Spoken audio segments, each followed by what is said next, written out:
Hello friends, welcome to our channel. Today we're going to take a look at another horrible case with you, the case of Kelsey Turner.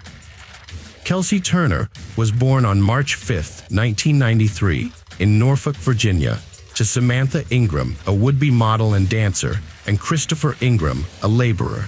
As the second child, she grew up with her older brother Colin. Shortly after her birth, the family moved to Jonesboro, Arkansas, where Kelsey spent most of her childhood. After her parents divorced a few years later, her father returned to Virginia and lost contact with his former wife and children. Kelsey developed into a stunning beauty with a perfect figure, ideal for modeling. She wasn't interested in school, preferring to attend parties, go on dates, and participate in events. Her dream was to become famous, feature on magazine covers, give interviews, and walk the red carpet. Although she lacked talent, her youth and good looks were her biggest assets. In high school, Kelsey began attending modeling castings with her mother Samantha's strong support. Samantha had once aspired to be a model herself and was enthusiastic about her daughter's endeavors. However, Kelsey only managed to secure a couple of shoots for clothing catalogs. At 18, Kelsey married Judy Turner when she was already pregnant. Shortly after, she gave birth to a daughter named Beverly. However, their marriage was brief and ended in divorce by the time she was 20. After abandoning her runway modeling career, Kelsey decided to pursue a career as a men's magazine model. She created a portfolio featuring provocative photos and submitted them to various publications, which quickly caught the attention of several men's magazines. Kelsey viewed this as the start of a promising career and her path to a glamorous, carefree lifestyle, which she had always aspired to. Over the next few years, she regularly received offers for photo shoots. She enthusiastically gave interviews, attended events, and attempted to establish valuable connections. Notable highlights of her career included one-off shoots for Playboy and Maxim, as well as a photo session and interview with 110 magazine. For these opportunities, she traveled to Los Angeles and Las Vegas. In an interview, Kelsey candidly described herself, stating that she was a blonde with a curvy figure and a slim waist, and asked what more one would need for happiness. She also shared that she enjoyed partying, spending time with friends, and living life to the fullest, believing that life is short and should be lived beautifully and joyfully. Kelsey was not overly concerned about her future, frequently changed partners, and quickly spent the money she earned or received from admirers. At 23, Kelsey had another child, a son named Josh, but the father refused to acknowledge him or marry her. As her modeling career declined, Kelsey turned to social media to build a following. She regularly posted provocative photos of herself in swimsuits, lingerie, and revealing outfits, which were heavily edited to make her look like a Barbie doll. She also shared pictures of herself at trendy boutiques, nightclubs, and popular entertainment venues, creating an illusion of a luxurious and carefree life. However, behind this facade, Kelsey, a single mother of 2 young children, was struggling to make ends meet. She didn't know how to manage her finances wisely and spent all her money as soon as she got it. In 2016, Kelsey faced a serious crisis after an incident involving her daughter, who was left traumatized and became withdrawn and mute, despite being physically unharmed. The incident led to therapy sessions with Dr. Thomas Burchard, a renowned child psychiatrist in Monterey, California, which ultimately contributed to a tragic event years later. Dr. Thomas Kirk Burchard was born in Boston, Massachusetts, on February 16, 1948, to a family of a prominent architect and engineer. His family later moved to Virginia, where his father taught at Harvard and the Architectural College at the Technological Institute. Thomas spent his childhood and youth in Virginia. Unlike his father, Thomas chose a career in medicine, specifically child psychology. After graduating from medical school and completing his thesis, Thomas worked as a pediatric psychiatry resident in several prestigious hospitals and lectured at colleges nationwide. Eventually, Dr. Burchard was employed at a public clinical hospital on the Monterey Peninsula in California, where he worked for over 40 years, as a highly sought-after pediatric psychiatrist.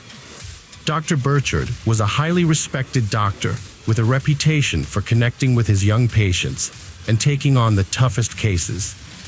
He had a doctorate from the University of California, Berkeley, and an impressive academic record with over 300 scientific publications, cited nearly 40,000 times, giving him an H-index of 81.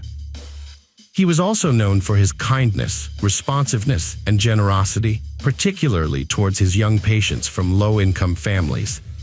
He even paid for hospital treatments for sick children and assisted single mothers.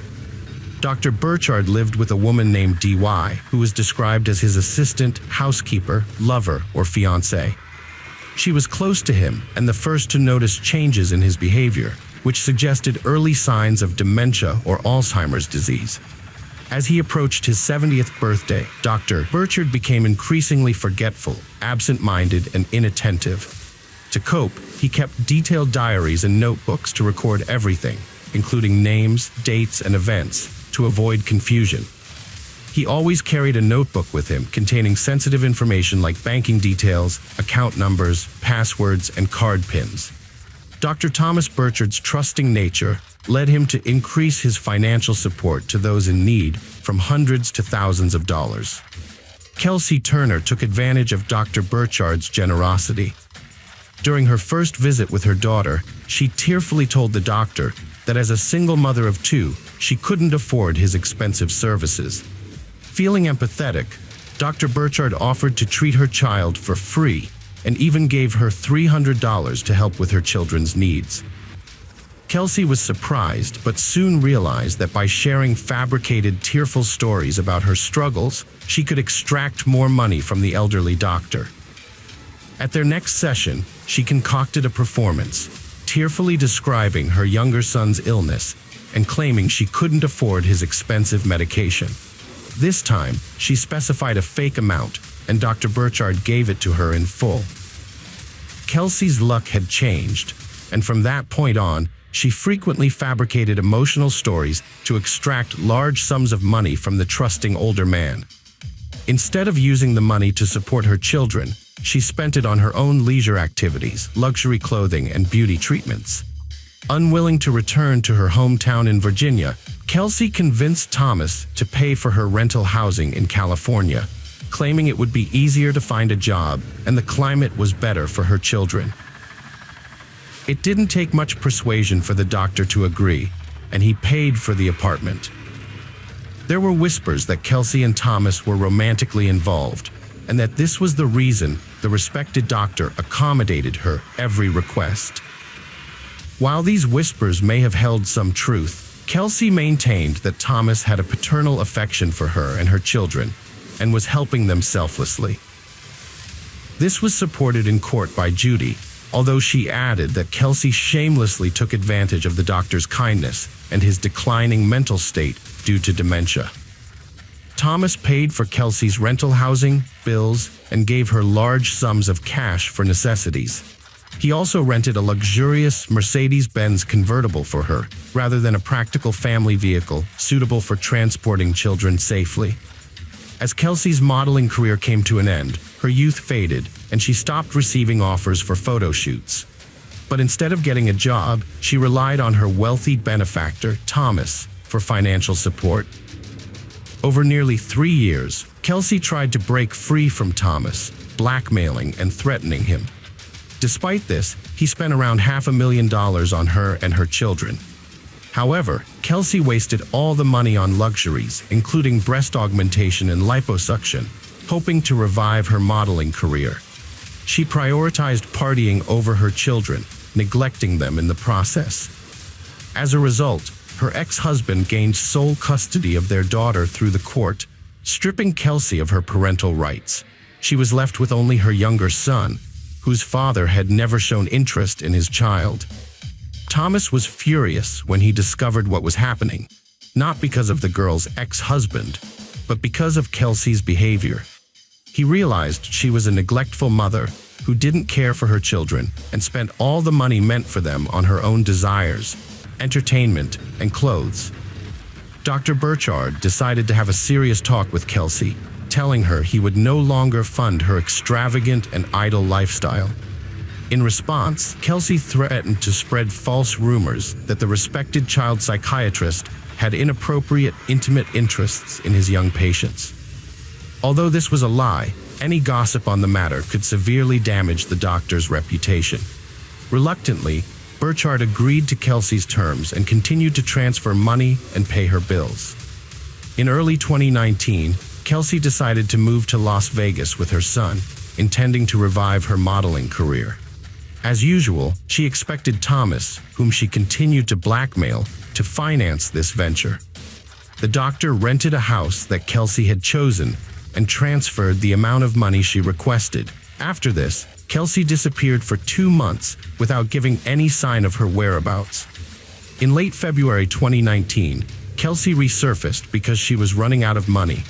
She called Thomas, crying, and told him about her severe illness, inability to work, and struggle to provide for her son.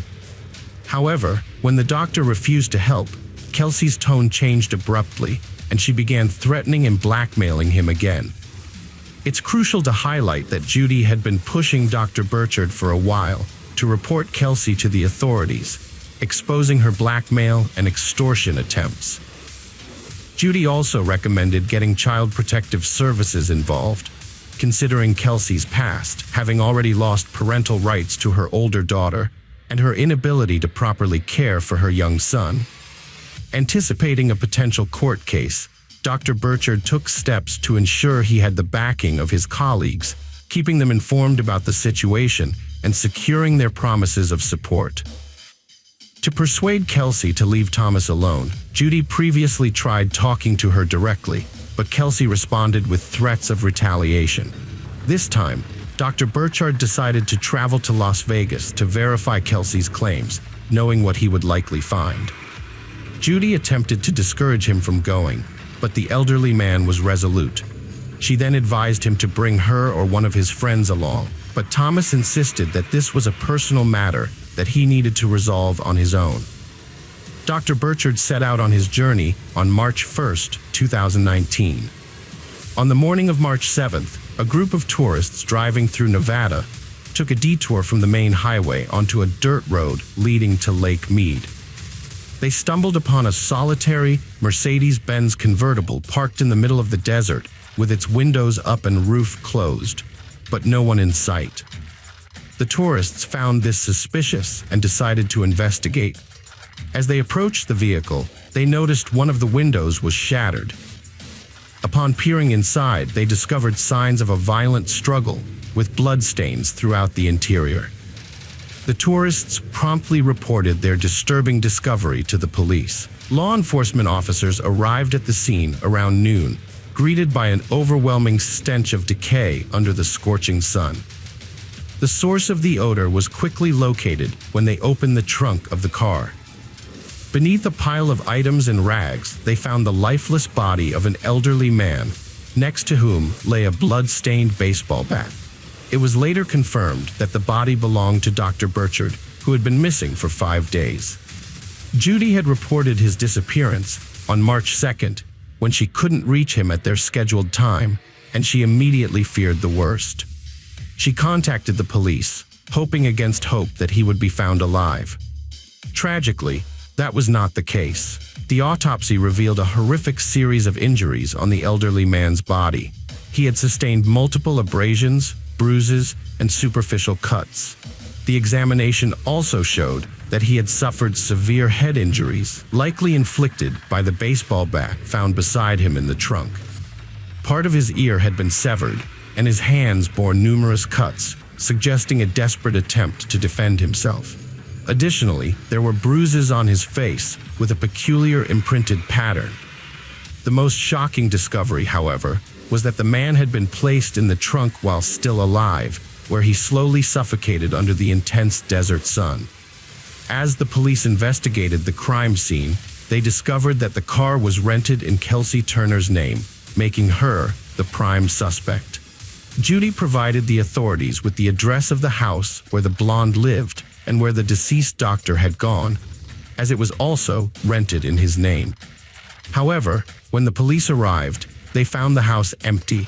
Inside, they noticed scattered containers of cleaning agents and a strong smell of household chemicals, indicating a hasty attempt to erase any evidence of the crime. The house had been occupied by Turner, her 4-year-old son, her new boyfriend John Logan Kennison, and 2 neighbors, Diana Pina and Jeremy Eric. Since they had all fled, they became suspects, as it seemed unlikely that the petite blonde could have inflicted such severe injuries on the doctor or moved his body to the car trunk alone. The police managed to interview Jeremy, who recalled that he and his girlfriend had left the house while the doctor was still alive and unharmed. According to Jeremy, his girlfriend had drunk too much and flirted with the doctor, trying to get a few $100s, similar to Kelsey's tactics. This had enraged Kelsey, who accused the woman of trying to steal her boyfriend. The 2 women almost got into a fight, and Jeremy had to quickly take his girlfriend away from the house. He hadn't returned for several days and was unaware of the subsequent events. Police discovered that Dr. Burchard habitually carried a notebook containing bank account details and passwords, but frequently misplaced it. Following his murder, the notebook went missing, and substantial sums were withdrawn from 2 of his accounts on March 3rd. The authorities promptly blocked the accounts and cards, and on March 21st, Kelsey and her boyfriend J.N. were apprehended in Stockton, California, after a second attempt to withdraw funds. Prior to their arrest, the couple, accompanied by their child, had been evading detection by hiding in motels, constantly changing their location and paying in cash. They later expressed regret for not completely depleting Burchard's accounts initially, and subsequently planned to empty them and flee to Mexico with the money. However, by the time they made their second attempt, the authorities had already blocked the accounts, leading to their capture. According to Diana, after Jeremy and his girlfriend left, a heated argument broke out between Turner and Dr. Burchard. This was triggered by the doctor's refusal to give Turner another cent. In a fit of rage, Turner threatened to ruin Dr. Burchard's reputation by spreading false rumors about his behavior with his young patients. As the situation escalated and Turner became physically aggressive, Dr. Burchard locked himself in a room for safety. However, J.N. forced open the door and violently attacked the elderly doctor with a bat, causing a severe hematoma and a nosebleed. Diana intervened, begging everyone to calm down. Upon seeing Dr. Burchard's condition, she urged them to take him to the hospital, worried about the consequences of their actions. Before they left, Dr. Burchard promised Diana that he would report to the police that he was attacked and robbed by strangers. The 4 of them then drove to the garage, where Dr. Burchard was seated in the back of the car. Kelsey instructed Diana to return to the house and thoroughly clean up, making sure to remove all traces of blood. Diana started cleaning as told, but heard Dr. Burchard's cries from the garage. Rushing back, she saw Kelsey and Kennison brutally attacking him, trapping him in the car. It was clear they never meant to take him to the hospital, but planned to kill him with a bat and knife. Diana was forced back to cleaning, fearing for her life. Later, she heard the cars drive away, and only Johns returned with Kelsey. From the start, Diana chose to cooperate with the authorities by agreeing to a plea deal, which meant she would reveal everything she knew about the case. In return, she avoided being charged with being an accomplice and received a relatively light 3-year sentence for tampering with evidence. In contrast, her former lovers refused to take responsibility and instead blamed each other for the crime. However, it was easy to prove their guilt because they left behind significant evidence in the car, and phone records showed they were in the desert on the night of March 2nd, where the car with the body was abandoned. Kennison was convicted of second-degree homicide and received a 45-year prison sentence, with the possibility of parole after 18 years. The situation with Turner was more complicated. After her arrest, she announced that she was pregnant, which significantly delayed her trial. While in prison, she gave birth to a girl, and both the newborn and her son were placed in the care of social services, because none of Turner's relatives were willing to take on the responsibility. In January 2023, following her lawyer's advice, Kelsey Turner admitted her guilt and was sentenced to 25 years in prison, with the possibility of parole no earlier than 10 years from the start of her sentence. She is currently serving her sentence at the Florence McClure Women's Correctional Center in Las Vegas. In conclusion, it is worth noting that ABC's documentary series 20th Century aired an episode in February 2023 titled A Model Murder, which detailed the heinous crime committed by Turner and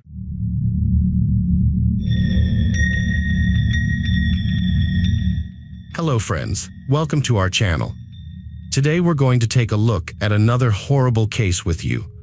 The case of Ryan Widmer. Ryan Widmer, a young athlete, was convicted of a horrific crime and is serving a life sentence with parole eligibility in 2025, over 10 years after the tragedy occurred. He is now fighting to overturn his conviction. The case has garnered widespread public attention across 3 neighboring states, sparking controversy surrounding his guilt. The unusual circumstances of Sarah Widmer's death and the lack of a clear motive for the crime have made this case highly controversial. Ryan and Sarah met at a local cafe they both frequented. When Ryan ordered a cup of coffee, Sarah noticed a book on his table that she had recently read. This shared interest in literature sparked a conversation that lasted several hours, covering topics such as books, movies, music, and their common interests. As they learned more about each other, they discovered a shared love for nature, traveling, and animals. With each successive meeting, their relationship grew closer and more trusting, eventually blossoming into true love. After a few months, Ryan and Sarah's relationship blossomed, and he proposed to her during a romantic dinner at the same cafe where they first met.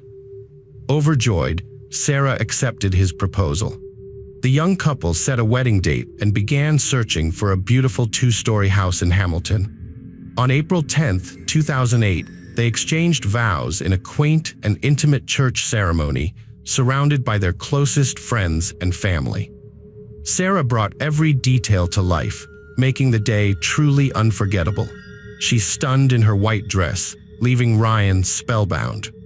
Following the grand banquet, which was met with thunderous applause and joyful cheers, they embarked on a 2-week honeymoon to the Hawaiian Islands, where they reveled in each other's company and the breathtaking natural beauty. The young couple, deeply in love, had made plans for a future together, filled with hopes and dreams of starting a family. However, fate had other plans. On Monday, August 11, 2008, after Sarah finished her shift at the dental clinic, she met Ryan at her favorite cafe. They had dinner together, engaging in lively conversation, and afterwards walked home, where Sarah began sorting out the groceries she had bought. She then sat down on the couch, and Ryan handed her a glass of water and a pill, as she had complained of a headache during dinner. They spent the rest of the evening watching their favorite TV show, exchanging gentle kisses, and eventually, Sarah headed upstairs to the bedroom. She undressed, neatly folding her clothes, prepared a towel, lit scented candles, and put on her favorite music. Meanwhile, Ryan stayed downstairs, flipping channels on the TV remote, briefly stopping at a soccer game, and lying on the couch for about 10 minutes. He called out to Sarah over the soft music, but she didn't respond. Ryan slowly made his way upstairs, entered the bedroom, and turned on the TV. He called out to Sarah again, but was met with silence. Panic started to set in, and he rushed to the bathroom, where he found Sarah lying face down in the tub. Ryan immediately pulled the plug and grabbed the phone to call emergency services.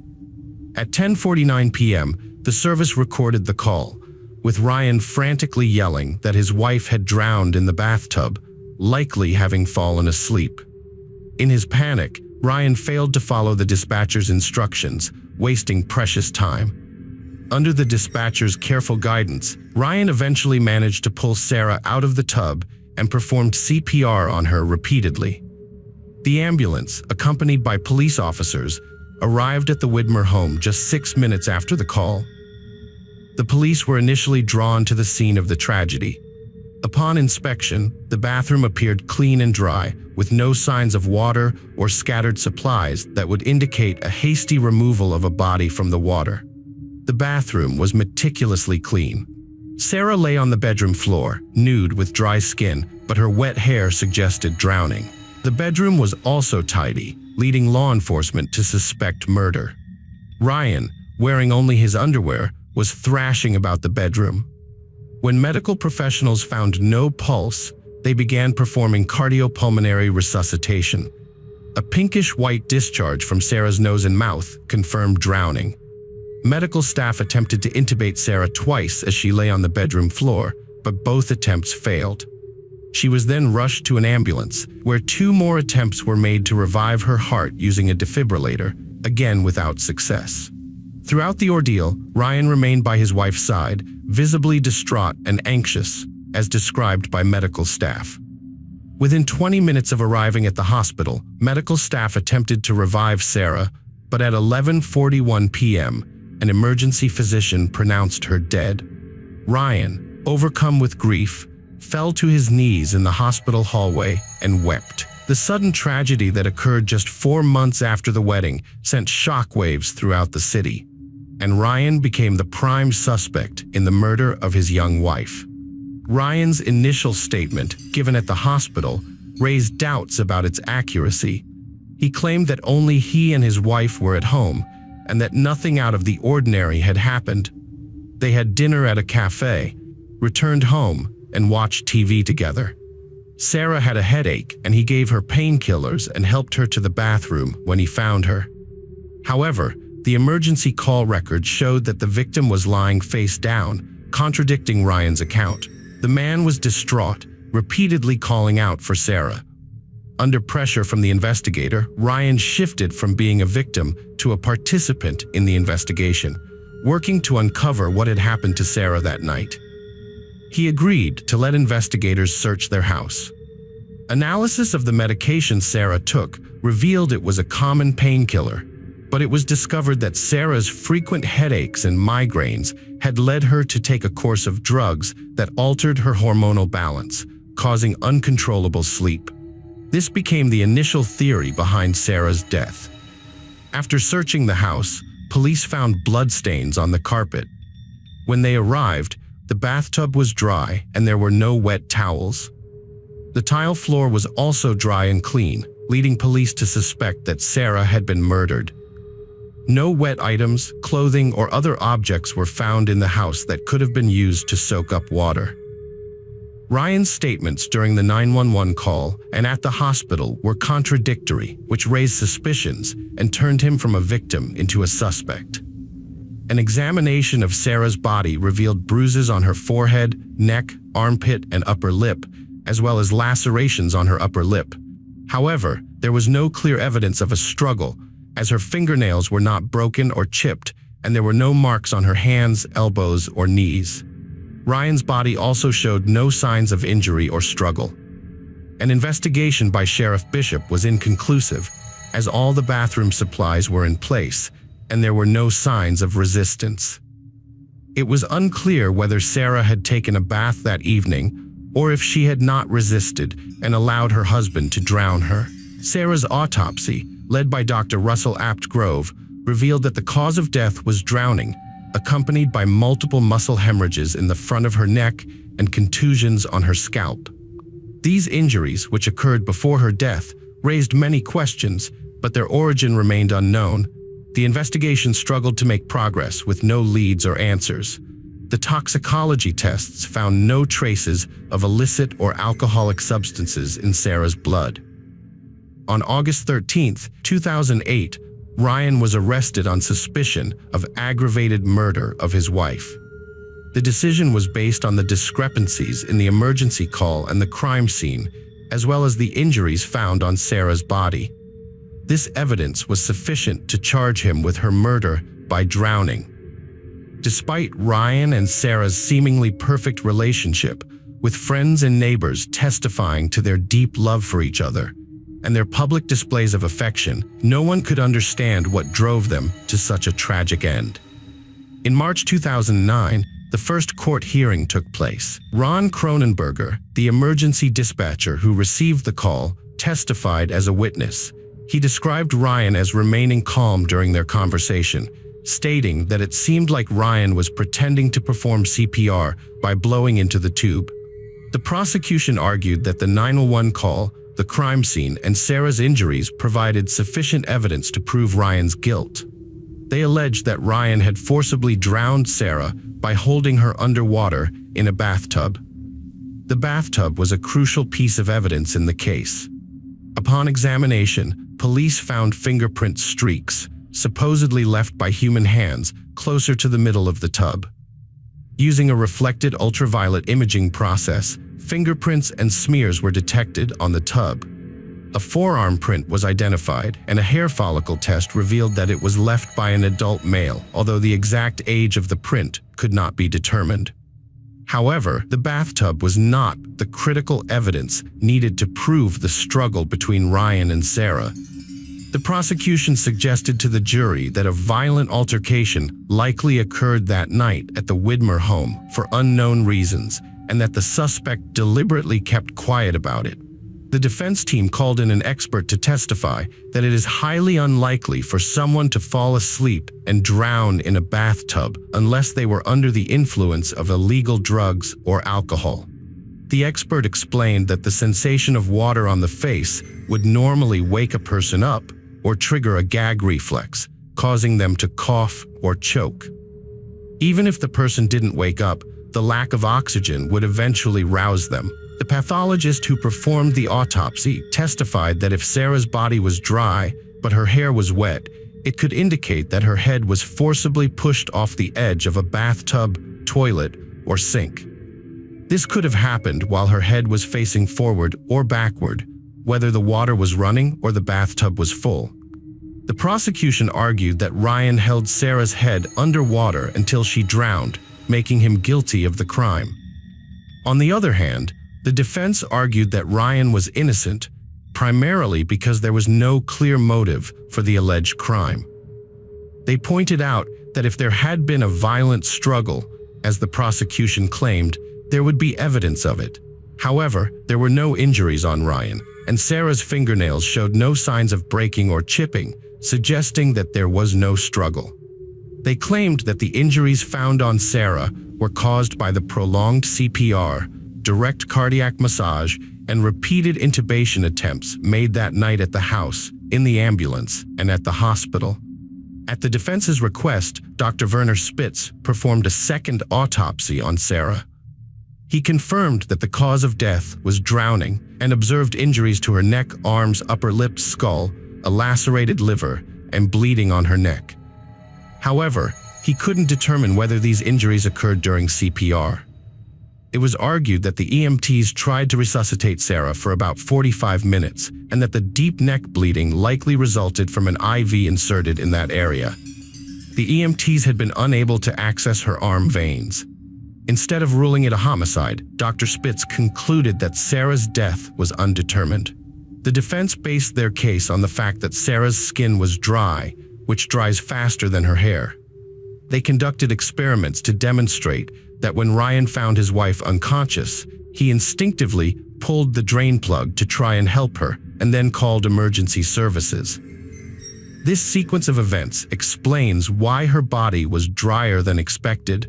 The water had already drained from the bathtub by the time Ryan called 911. An expert witness demonstrated that a person can dry off in as little as 7 minutes after emerging from the water. A second court hearing was set for May 2010. Ryan's father, Gary, claimed that the prosecution had obtained DNA results showing that Sarah had the disease, but the prosecutor refused to disclose them, believing they wouldn't have changed the jury's verdict. However, it remains uncertain whether the jury's decision would have been different if they had received reliable evidence about Sarah's medical condition, which could have contributed to her drowning. The official reason for denying a retrial was the jury's errors in their investigation. Despite another unsuccessful court hearing, Ryan remained incarcerated. The Widmer family received an unwelcome shock when Jennifer Cruz arrived at the prosecutor's office to testify against Ryan, claiming he was guilty. She identified herself as a friend of Ryan's, stating that they had regular communication via phone or email. According to Jennifer, Ryan contacted her on October 26, 2009 at 11:09 p.m., and his voice was highly distressed. He confided in her, saying that he had assaulted Sarah in the living room on the day she died. The trigger for the altercation was Sarah's discovery of Ryan's infidelity, leading to a prolonged argument that started downstairs and continued in the bedroom. Ryan pushed Sarah into the bathroom, leaving her without checking on her well-being. After calming down, he found Sarah floating lifelessly in the full bathtub. In an attempt to cover his tracks, Ryan allegedly wiped the water from the bathroom floor using towels and concocted a story about the accident. However, Ryan's defense team vigorously disputed Jennifer's testimony, pointing out several inconsistencies. The lawyers argued that Jennifer's account was implausible, as no wet towels were found anywhere in the house, including the dryer. Furthermore, there was no evidence of infidelity in Ryan and Sarah's marriage. The family was financially stable, and they never quarreled. Ryan's friends described him as a kind, helpful, and even-tempered person who never displayed anger. Additionally, Ryan stood to gain nothing from Sarah's death, as they did not have a life insurance policy. Before the third trial, Jennifer Cruz's credibility was called into question, and she was prevented from testifying as a witness. This was partly due to evidence of her past infidelities and petty theft convictions. Additionally, a phone call in which Ryan allegedly confessed to her was not corroborated. In January 2011, a new trial was held, prompted by the discovery of fresh evidence. The defense presented a medical opinion suggesting that Sarah's sudden loss of consciousness and subsequent drowning might have been caused by her underlying medical condition. Medical experts testified that Sarah's existing cardiac or neurological defects could have led to her losing consciousness, but the state's medical experts disputed these claims. Sarah's co-workers revealed that she often slept in her car before starting her shift at the dental clinic, and that she frequently suffered from allergies and stomach pains. On the day of her death, Sarah mentioned to her co-worker, Dr. Benjamin Mesmer, that she was experiencing a headache and stomach pain. Later that evening, a friend spoke with Sarah, observing that she looked extremely tired and complained of a headache and neck pain. Sarah's friends were aware of her ability to fall asleep easily in unexpected places, with one even speculating that she might have had narcolepsy. However, Sarah's mother testified that her daughter did not have any sleep disorders and was a healthy child who regularly underwent medical examinations, which showed she was in perfect health. The defense argued that Sarah's death was not caused by forced drowning because she didn't have any injuries to the small bones of her neck or defensive wounds on her arms and legs. Although the defense couldn't explain how Sarah died, an emergency medicine expert testified that every year, approximately 300,000 people die suddenly in the United States, and in about 33% of those cases, autopsy results are normal and show no underlying medical conditions. After deliberating for 12 hours, the jury found Ryan guilty of murder and sentenced him to 15 years in prison. Basing their decision on the fact that Sarah's body was not wet, Ryan's past history, and their belief that he had staged his 911 call. Ryan's family has passionately defended him, and the case, which dates back over 10 years, continues to unite like-minded individuals who hope to clear his name through DNA testing. While genetic material often plays a crucial role in resolving disputed charges and exonerations in cases involving unexplained deaths, what sets this case apart is the unusual request for the victim's DNA, rather than the person convicted. Unfortunately, a Warren County judge has already rejected Ryan Widmer's request to have the victim's DNA tested. Mike Allen, a former Hamilton prosecutor, noted that after listening to all 3 trials, he never found a clear motive, which is unusual in a murder case. However, the prosecutor is not required to prove motive, which makes this case even more peculiar. Ryan Widmer is awaiting a federal court decision on a motion for his release. He has been imprisoned for 14 years, and his first opportunity for release will be in July 2025 unless a federal judge rules in his favor. According to University of Cincinnati law professor Donald Custer, who also works with the Ohio Innocence Project, proving innocence is not enough to be exonerated. There must be evidence of a constitutional error in the judicial process. In 2025, Widmer will be eligible for parole, but his lawyers believe it's unlikely he'll be granted parole because the parole board tends to favor inmates who express remorse, whereas Widmer maintains his innocence. Friends, welcome to our channel. Today we're going to take a look at another horrible case with you. The case of Kathy Martin. Kathy Martin was born on October 25, 1959 in Houston, Texas, and grew up in a loving family where she was especially close to her sister. In high school, she met Mike, and a few years later, they tied the knot. The couple settled in a quiet Houston suburb where they soon started a family with the birth of their daughter. 3 years later, Kathy became pregnant again, and in early 1987, they welcomed a son. At just 27 years old, Kathy was now a mother of 2.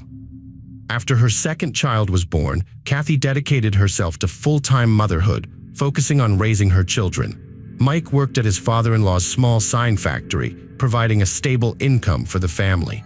Kathy's parents also offered financial support, enabling her to devote all her time to the kids. On March 3, 1987, Kathy was at home with the children as usual, while Mike was at work. After his shift ended, he decided to meet up with friends and headed to a bar. Mike attempted to call his wife from a payphone, but she didn't answer, a rare occurrence, as Kathy rarely had the chance to leave the house even for a few minutes. Mike tried calling her several more times, but still got no response. Worried, Mike called their neighbor, Tim, and asked him to check on Kathy. Tim went to their house and knocked on the door, but received no answer. Peering through the living room window, he noticed the TV was on, so he persisted in knocking, but there was only silence. Tim's concern grew that something might have happened to Kathy. Rather than returning home to call Mike or the police, he got in his car and drove around town searching for patrol officers. After a few minutes of driving, he spotted a police car and explained the situation to the officers, requesting they check on Kathy. When the police arrived at the house and received no response to their knock, they tried the door handle and found it unlocked. Upon entering the house, they immediately found Kathy's daughter lying on the living room sofa, unconscious and displaying visible signs of trauma, but still alive. The officers quickly called for an ambulance and continued to inspect the other rooms. In the bedroom, the officers found the younger child in his crib, safe and unharmed. However, in another room, they were met with a gruesome scene. Kathy lay on the floor, bloodied and lifeless. She was naked, and the police quickly determined that she was the victim of a heinous crime. Her hands were bound with a lamp cord, a disturbing indicator of the brutality she had endured. The paramedics rushed Kathy's daughter to the hospital, and the investigators began meticulously examining the crime scene. Kathy's father arrived shortly after, but the police withheld the details of the tragedy from him. Instead, they requested that he go to the hospital to be with his granddaughter when she awoke. As Kathy's father waited at the hospital, he was shocked to learn about his daughter's murder from a news report on TV. Meanwhile, Mike arrived at the house, and the police were immediately struck by his suspicious behavior. Not only did he show up late, but there were also telltale bloodstains on his shirt. The police asked him to surrender his clothes and answer their questions, their scrutiny intensifying with each passing moment. Investigators made several intriguing discoveries.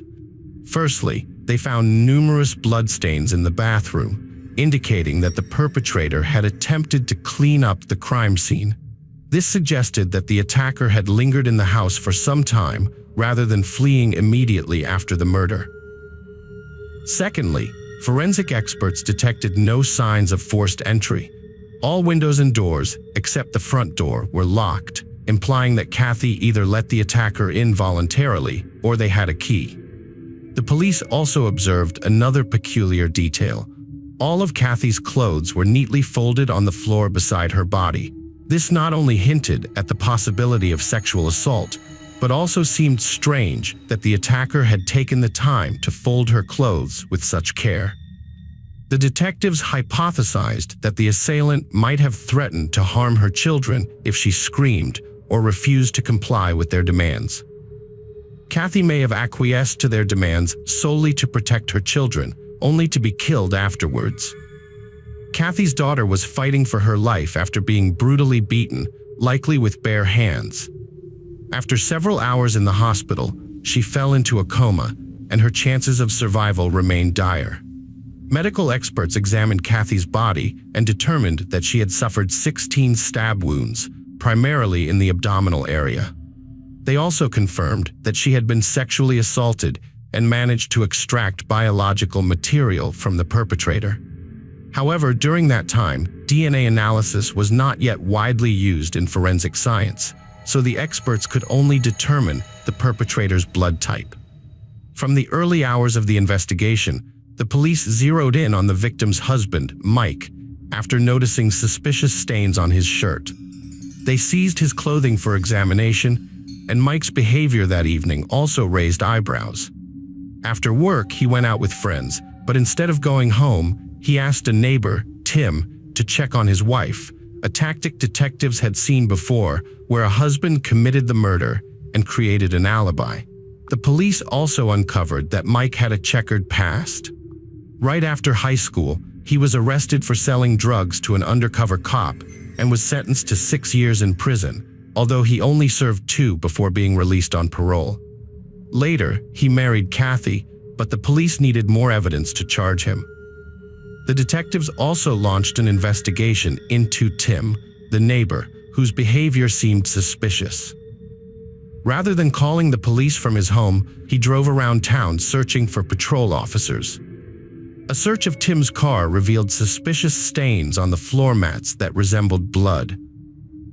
Forensic experts determined that Kathy's death had occurred around 10 p.m., approximately 6 hours before her body was discovered.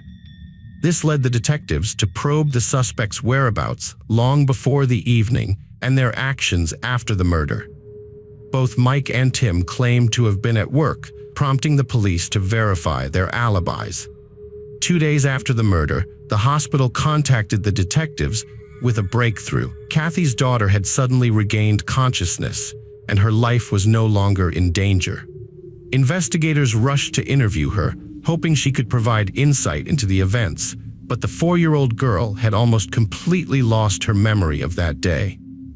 She vaguely recalled a man with light hair entering their house, though both her father and Tim had dark hair. The detectives received an unexpected update from the lab, forcing them to reassess the case. The experts' analysis revealed that the stains on the neighbor's car mats were mere machine oil, and those on the husband's shirt were just paint.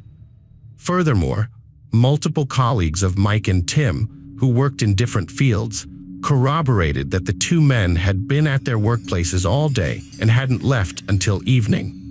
This eliminated both men as suspects, as they hadn't had the opportunity to commit the crime at Kathy's house. The police, who had been convinced of one of the suspects' involvement, found themselves back at the starting point. They refocused on other potential suspects familiar with the victim and capable of entering her house without raising suspicions. As detectives questioned Kathy's relatives and friends, asking who they thought might be responsible, they discovered an intriguing pattern. Many of them, without hesitation, named one person, Greg. Greg, Kathy's brother-in-law, was flagged as a suspect due to his troublesome behavior, which her loved ones revealed she had frequently complained about. According to Kathy, Greg would openly flirt with her and persistently try to persuade her into intimate encounters. Moreover, he would often make inappropriate remarks about her stomach, a detail that aligned with the majority of stab wounds being located in that area. The police investigation uncovered Greg's history of illegal substance abuse and criminal past, prompting detectives to focus on him. They soon found a promising lead, a fingerprint and hair at Kathy's house matching Greg's.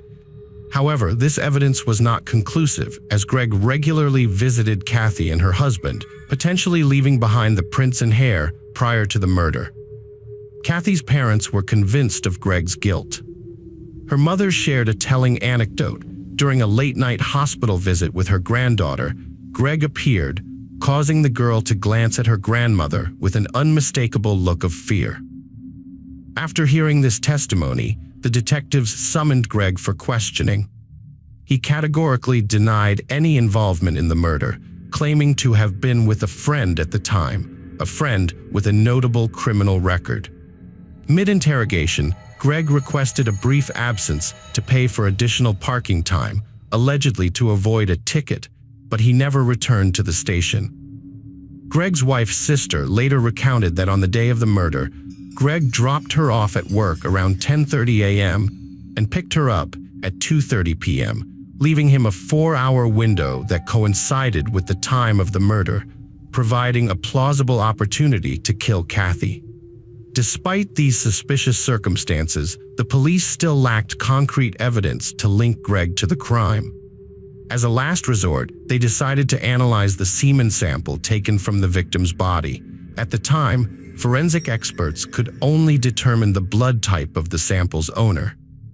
The blood type of the sample from Kathy's body matched Greg's, but this finding did not conclusively prove his guilt. Investigators were unable to make an arrest based on the available evidence, prompting a continued search for additional proof. However, despite their efforts, they were ultimately unable to prove Greg's involvement. The case eventually stalled, leaving Kathy's family frustrated and convinced of Greg's guilt, yet powerless to act. Meanwhile, Shelley, Kathy's sister, refused to accept that her husband was capable of such a heinous crime and chose to continue living with him in the years that followed. Detectives revisited the case in 1998, 11 years after the murder, seeking DNA analysis on the remaining semen sample. However, they only got a partial DNA profile, which showed Greg belonged to the 2% of the population matching it. When questioned, Greg changed his story, claiming a consensual relationship with Kathy, but detectives were skeptical, knowing such shifts are common in murder cases. Despite suspicions, they couldn't convict without a full DNA match, and the case went cold again. In 2002, detectives revived the investigation, enlisting the expertise of forensic scientist Catherine Long, a pioneer in DNA research, for analysis. To test this theory, Catherine and her colleagues simulated strangulation, squeezing each other's necks, and then collected samples from their hands and the neck area. The results were striking. Even brief contact left behind sufficient skin particles for DNA analysis.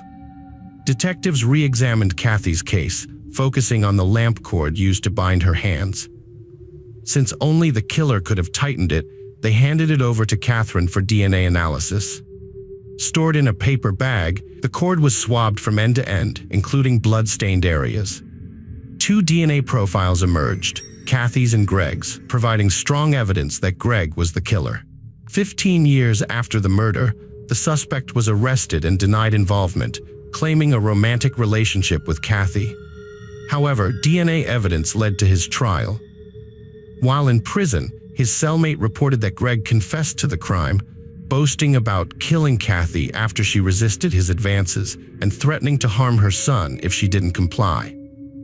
The detectives were convinced of the cellmate's veracity, given that he couldn't have possibly divined so many crucial details, even if he had carefully read about the case in the news. Empowered by the cellmate's testimony, the detectives confronted Greg, and this time, he finally broke down and confessed. He acknowledged his guilt in Kathy's murder, repeating the same admission he had made to his cellmate. Subsequently, he pleaded guilty in court and was handed a 45-year prison sentence, though he ultimately served only 4 years before succumbing to liver cancer at the age of 56. Kathy's husband, Mike, tragically didn't live to see the day of the killer's arrest, passing away at the age of 45. Her children and parents expressed gratitude to the detectives for finally bringing the case to a close, albeit 15 years later. Throughout that long and arduous wait, they had been almost certain that Greg was the perpetrator, yet they were forced to watch him continue living with their second daughter, powerless to intervene. Welcome to our channel. Today we're going to take a look at another horrible case with you, the case of April Tinsley. April Tinsley was born on March 18, 1980, in Fort Wayne, Indiana, as the eldest child in her family. She attended elementary school and was involved in the local church's children's choir, but her true passion was socializing with friends, exploring the neighborhood, and simply enjoying herself. On Friday, April 1, 1988, 8-year-old April returned home from school early, eager to start her afternoon adventures. After lunch, she asked her mom if she could visit her friend Nicole, who lived just a few hundred yards away. Her mom consented, as she had many times before. Nicole's house was a short, familiar walk away, and their neighborhood was considered a safe haven. As April set off, her mom reminded her to call as soon as she arrived at the Coles house and handed her an umbrella, anticipating the impending rain. A few minutes later, April called her mom from the Coles house, and her mom instructed her to be back home by 4 p.m. However, when the appointed time came and went, April still hadn't returned. Her mom began to worry that she might get caught in the rain and called Nicole's house. Nicole's mom answered, saying that April and her daughter had gone to play at a nearby playground. While they were there, it started to rain, and April realized she had left her umbrella at Nicole's house. April told Nicole she would walk to her house, retrieve the umbrella, and then head home, as she had promised her mom. Nicole, on the other hand, decided to visit another friend's house, and the girls went their separate ways. However, when Nicole's mom informed April's mom that April never stopped by to get the umbrella, despite leaving the playground almost an hour ago, April's mom immediately grew concerned. She alerted her husband that their daughter was missing, and they set out to search for her. Several neighbors joined in upon hearing about April's disappearance, and together they combed all the streets connecting Nicole's house, the playground, and their home. But they found no sign of her. The parents then decided to contact the police. Officers arrived at the Tinleys' home, obtaining a photo and description of April, and promptly launched a search effort. Within hours, dozens of neighbors joined the search party, eager to help the family locate their daughter. The search area spanned several miles around April's usual route, but despite their efforts, no signs of her were found. As night descended, the police began to suspect that they were likely dealing with a kidnapping, reasoning that if April had simply gotten lost, she would have been located by now. It was as if she had disappeared into thin air. The next day, the search area was broadened, and news of April's disappearance swept through the city. Despite an influx of police and volunteers joining the effort, they still couldn't find her or any leads. This continued for 3 days until April 4th, when a jogger phoned 911, reporting a disturbing discovery. While running along a road about 20 meters from April's home, he had noticed something peculiar in a ditch. As he drew closer, he realized it was a human body. The police rushed to the scene and confirmed the worst. It was April Tinsley. She was fully clothed, except for one shoe. Officers couldn't find any obvious signs of trauma on her body, but they were almost certain she had been murdered. They theorized that an unknown perpetrator had killed her elsewhere, then brought her to this field and left her body in a ditch. Police also discovered an adult toy nearby, although they weren't sure if it was linked to the case. Later, they found April's second shoe lying on the other side of the road, a few hundred yards from her body. Medical experts determined that April's death was caused by asphyxiation, and she had also been sexually assaulted. They established that her death had occurred within the 48 hours preceding the discovery of her body, indicating that the perpetrator had held her captive for some time. Although forensic science and DNA analysis were still in their infancy, experts managed to collect evidence from the body. However, the lack of a DNA database at the time meant detectives had to rely on new leads. Fortunately, they didn't have to wait long after the body was found. Investigators appealed to the public through the media, and numerous tips were received. 2 tips, in particular, caught their attention. One individual contacted the police, reporting that he had driven past the field where April's body was found and noticed an old blue pickup truck parked on the side of the road. Investigators believed it could belong to the killer, and the witness might have seen it when the perpetrator dumped April's body in the ditch, making this lead even more valuable. A woman living along the route from the playground to Nicole's house reported seeing a girl resembling April on the day of her disappearance.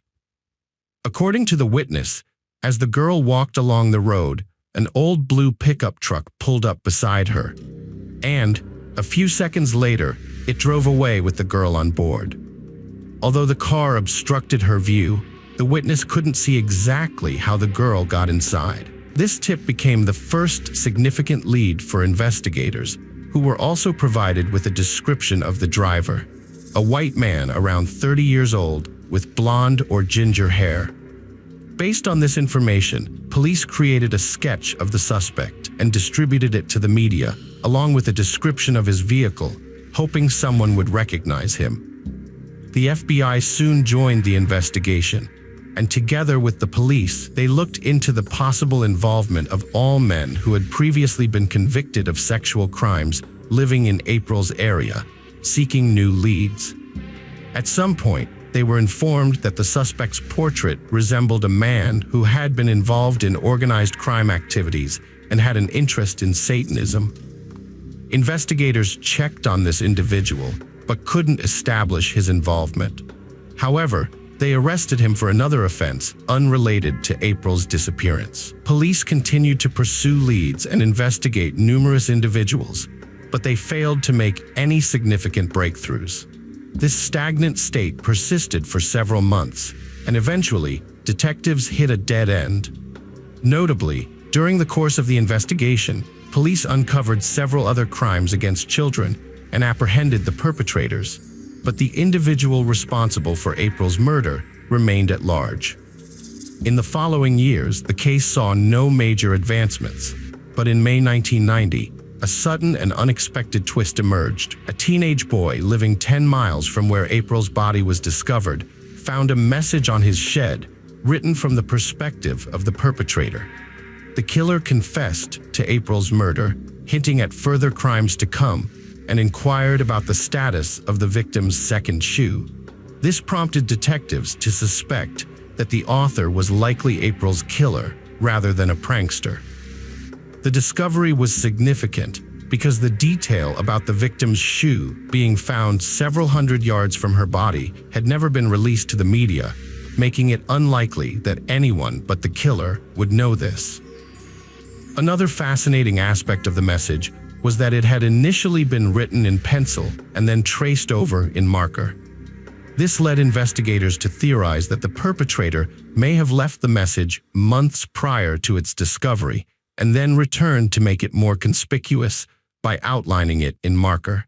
Police decided to release photos of the cryptic message, hoping someone would recognize the handwriting, but unfortunately, it didn't yield any breakthroughs. Just a few months later, the residents of Wayne were left reeling by the shocking news that police had discovered the body of a 7-year-old girl in another part of the city.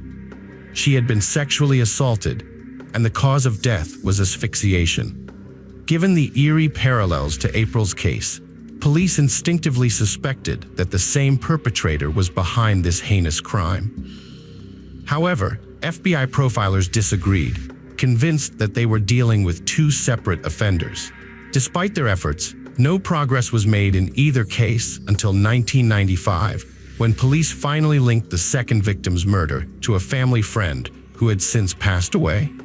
As a result, the case was closed, and investigators ceased to consider it related to April's murder. Detectives waited for the perpetrator to make contact again, as his initial message suggested he reveled in mocking the police and flaunting his apparent impunity. However, as the years went by, no new messages surfaced. The case remained stagnant until 2004, when it took a dramatic turn. A Fort Wayne girl discovered a plastic zip bag in her bike basket containing a chilling note that left her shaken. She promptly showed it to her parents, who alerted the authorities. The note read, "Hello dear, I've been watching you. I'm the one who kidnapped, assaulted, and killed April Tensley. I have a gift for you. You'll be my next victim if you don't report this to the police, and I don't see this note in tomorrow's local news. I'll destroy your home, killing everyone but you. You'll be mine." The police had no doubt that the note's author was indeed April's killer. Inside the bag with the note was a used condom sent to the laboratory for analysis. By 2004, DNA profiling had become a routine tool, and experts had already extracted a profile from the semen found on April's body. Now the analysis revealed that the biological sample from the condom matched the same individual, but he was not in the FBI database. The police reopened April's case and soon received a report of a second note. Another girl had found a plastic bag containing a similar message, including a used condom with the same man's DNA. The perpetrator had written that he had killed April Tinsley and threatened to kill this girl as well. In the following months, the police received 2 more calls about similar notes found by other girls. This time, the perpetrator had attached Polaroid photos of his genitalia, which investigators examined for clues. Although all they noticed was a green pattern on the bedsheet in the background, they tried to locate stores selling similar bedding, but it didn't lead to a breakthrough. Within just a few months, the perpetrator had left a total of 4 notes, but then fell silent for years. Once again, in 2009, the FBI released a detailed profile of the killer, including witness-identified physical characteristics, but unfortunately, it yielded no leads. For Fort Wayne investigators, this case remained a top priority for several compelling reasons. Firstly, and most importantly, they were driven to achieve justice and bring the perpetrator who took April's life to account. The killer's audacity was further demonstrated by his taunting messages to the police, which suggested he believed he would never be caught, and his threats against other girls. In a brazen move, he left behind his DNA for detectives to find, providing them with numerous biological samples. However, despite the wealth of evidence, April's killer remained absent from the FBI's database over the years, indicating he had avoided serious criminal convictions and continued to live freely. In 2012, a popular television program about unsolved crimes featured April's case, generating a fresh wave of tips, but each one ultimately led to a dead end. In 2015, detectives reopened the investigation and turned to Parabon, a company that provided law enforcement agencies with a novel service, creating portraits of individuals based on their DNA samples. This innovative approach had already successfully solved several cases. Investigators shared the portrait of the suspect in April's case online and with the media, hoping someone would recognize the person. However, luck was not on their side, and they didn't receive any valuable leads, but the police remained determined. Years later, in 2018, they contacted Parabon again, this time to explore genetic genealogy, a pioneering approach. This method involves experts taking a DNA sample and scouring publicly available genetic databases for any relatives of the DNA owner, no matter how distant. They typically find thousands of people, then study their family trees to identify someone who matches the perpetrator's criteria, such as gender, age, location at the time of the crime, and more. The unique aspect of this method is that the DNA owner doesn't need to be in a database. They can be identified solely through a long chain of relatives. Detectives working on April's case sent the killer's DNA sample to Parabon once again, waiting patiently for the results. The process of tracing relatives and studying their family trees was a lengthy one, requiring experts to sift through vast amounts of data over several months. Eventually, They informed the detectives that they had traced the DNA lineage to two brothers living in Fort Wayne. Now, the police had to determine which of the brothers was the killer. They placed both men under surveillance, collecting their trash in the hopes of extracting DNA samples. It wasn't long before the experts called the detectives with the long-awaited news. 30 years after the murder, they had found a perfect match. The DNA taken from the victim's body and the condoms matched the DNA of one of the brothers, 59-year-old John Miller, who lived in the small town of Grail, not far from where April's body was found. At the time of the murder, he was 29 years old and resided in the same trailer.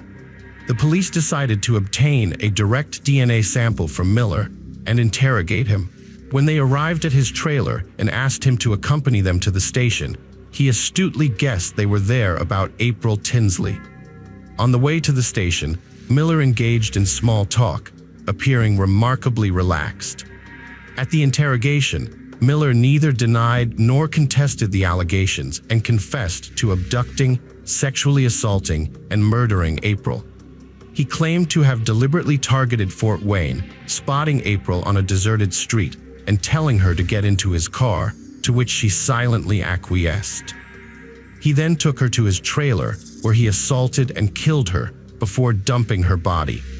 Miller's lawyer advised him to plead not guilty to protract the legal process. However, he was offered a deal. In exchange for admitting guilt, the death penalty would be commuted to an 80-year prison sentence. Miller accepted the deal, admitted his guilt, and received the 80-year sentence. April's mother was disappointed that Miller escaped the death penalty, but given his advanced age, it is unlikely he will ever be released. April's father, on the other hand, thanked the investigators for their tireless efforts in finding his daughter's killer. The detectives believe Miller had a motive for wanting to be caught. He deliberately courted attention, taking risks such as leaving DNA samples at the crime scene. They suspect he was either prepared to be found out or actively sought it. Hello friends, welcome to our channel. Today we're going to take a look at another horrible case with you. The case of Athena Strand.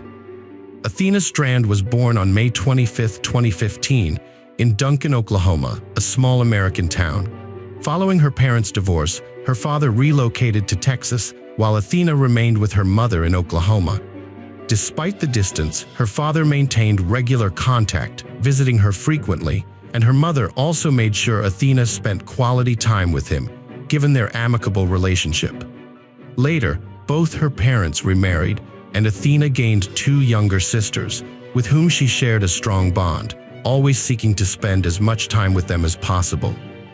Athena was a cheerful child, always exuding positivity, with a passion for outdoor play and exploration. In late 2022, at the age of 7, she temporarily relocated to live with her father in Texas until the New Year holidays, after which she would return to her mother in Oklahoma. During her time in Texas, Athena attended a local elementary school. Her father's rural home, surrounded by woods and fields, provided the perfect setting for her to bond with her dad and his new wife, Elizabeth, in the beauty of nature. On November 30th, Athena returned home from school around 4:15 p.m., just like any other day. With her father and grandfather out hunting, she was left alone with Elizabeth. But that evening, Athena's mood was off, leading to an argument with Elizabeth. Upset, Athena retreated to her room, while Elizabeth headed to the kitchen to prepare dinner. 20 minutes later, Elizabeth went to call Athena for dinner, but she was nowhere to be found. Elizabeth searched the entire house and yard, but there was no sign of the girl. She then called her husband's relatives who lived nearby, but they claimed they hadn't seen Athena. Elizabeth then called her husband, explaining the situation, and he immediately told her to contact the police and rushed home. At 6:40, Elizabeth dialed 911, and officers arrived within 14 minutes. She recounted the events and shared her theory that Athena might have run away due to their argument. However, the girl's relatives remained skeptical, given Athena's age of 7 and her history of never straying far from home, especially at night when she was afraid of the dark. Initially, the police viewed Elizabeth with skepticism, primarily due to the 40-minute delay in reporting her child missing after realizing she was gone. However, after listening to her detailed account of searching the entire house and contacting relatives, they concluded that she was likely telling the truth. The officers promptly launched a search of the surrounding area, undeterred by the darkness, and meticulously combed through the forests and fields within a several-kilometer radius of the house. They focused their search on the area around the house, thinking Athena might have wandered off and got lost in the darkness, based on their main theory. While they also looked into the possibility of her being abducted, they didn't find any evidence to support this, since there was no sign of forced entry. Elizabeth didn't report hearing any noises or screams, and the neighbors didn't see anything suspicious that evening. Athena's relatives and concerned townspeople assisted the police in their search efforts. As soon as Athena's mother heard about her daughter's disappearance, she rushed to the scene. The search continued until almost 5 a.m., but they failed to find any signs of Athena. The area around the house, especially during dark hours, was difficult to access, which complicated the search. At 7 a.m., the police resumed their search, this time with more officers. As news of Athena's disappearance spread throughout the county, hundreds of volunteers joined the effort. Some volunteers searched the area on horseback and ATVs, while the police used drones and helicopters equipped with thermal cameras. Despite their efforts, Athena remained missing by the end of the day. The police were increasingly concerned for her life, given the onset of winter and the 50 degrees Fahrenheit temperature in Texas, which would have been challenging for Athena, who was wearing light clothing. On the third day, the police broadened their search to a radius of miles around the house, suspecting a potential criminal element in Athena's disappearance. Despite initial doubts that she had wandered off, they grew more convinced that she hadn't left the house voluntarily. Over the next few days, they scoured the surrounding area in all directions, covering several miles, but found no trace of the girl, as it seemed unlikely she could have walked that far without encountering anyone. Investigators sought to identify those near Athena's house that evening, a challenge due to the secluded location. However, they soon got a break. A courier service had delivered a package that same evening. FedEx led them to the responsible organization and the specific van, which was equipped with cameras, providing key surveillance footage. After rewinding the footage to the time when the van arrived at the house, investigators uncovered disturbing evidence. The footage showed the driver, later identified as 31-year-old Tanner Horner, pulling a girl who looked like Athena into the vehicle. The police promptly apprehended Tanner at his address on suspicion of abduction and took him in for questioning. Tanner confessed to delivering a package to Athena's house that evening. He hit her with his van while backing up, but she was conscious and uninjured. Athena told him her name, and they conversed. Panicked, Tanner put her in his van, unsure what to do. When Athena said she'd tell her father, Tanner's anxiety grew, fearing legal consequences if she told adults about the accident. After that, Tanner's bizarre confession left the investigators perplexed. He claimed that, in his words, killing her seemed the only viable option. First, he attempted to break her neck, but it didn't work, so he resorted to strangling her. Then, he transported her body to a nearby river and discarded it in the water. The police were naturally skeptical of this account, but Tanner provided them with the exact location where he had left Athena's body. They immediately went to the site and indeed found her remains. The news of the young girl's brutal murder sent shockwaves throughout the country, leaving her relatives and thousands of others stunned. As the case garnered widespread media attention, the public was horrified by the sheer cruelty of the crime. After the body was found, Tanner was charged with abduction and murder. As detectives awaited the medical examiner's report, they delved deeper into the criminal's identity, seeking to understand his motives. Tanner's version of events seemed utterly far-fetched. He claimed to have lightly struck the girl with his van, causing no serious harm.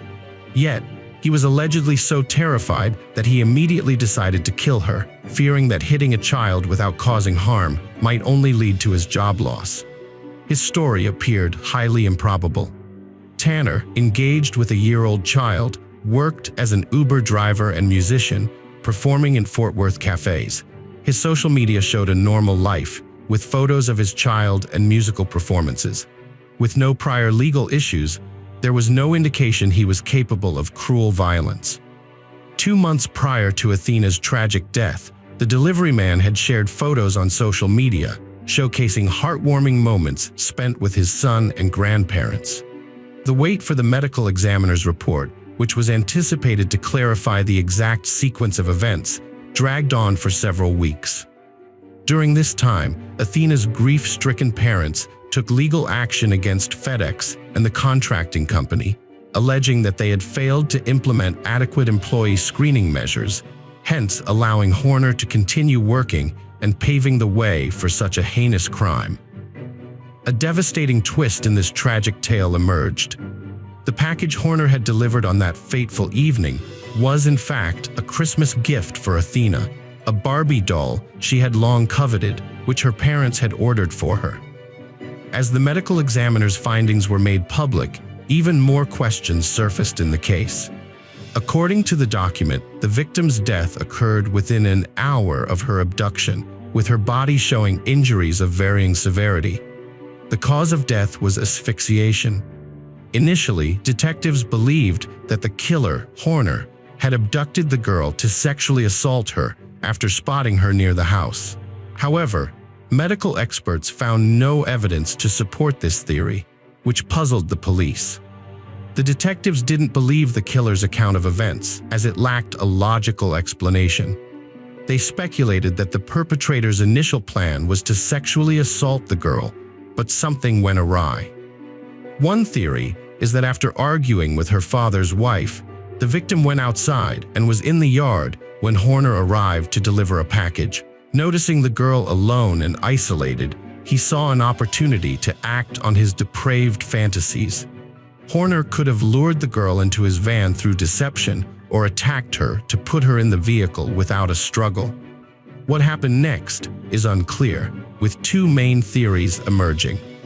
It's possible that Horner had planned to abduct the girl and take her far away from the house to commit his intended crimes. However, she may have started screaming or tried to escape, fearing capture, which led him to kill her. Afterwards, he dumped her body in the river. According to an alternative scenario, Horner might have engaged in inappropriate behavior towards the victim without physically touching her. In this case, a medical examination would not have revealed any evidence of sexual assault. The detectives stumbled upon an unexpected clue suggesting a sexual motive behind the crime. What was unusual about Horner was that he had no prior criminal record, which is rare in most cases. Typically, people who are capable of murder start with less severe crimes. The detective spent weeks meticulously investigating Horner's past, speaking to his relatives, friends, and acquaintances to uncover any hints of potential involvement in other crimes. Eventually, they made a breakthrough.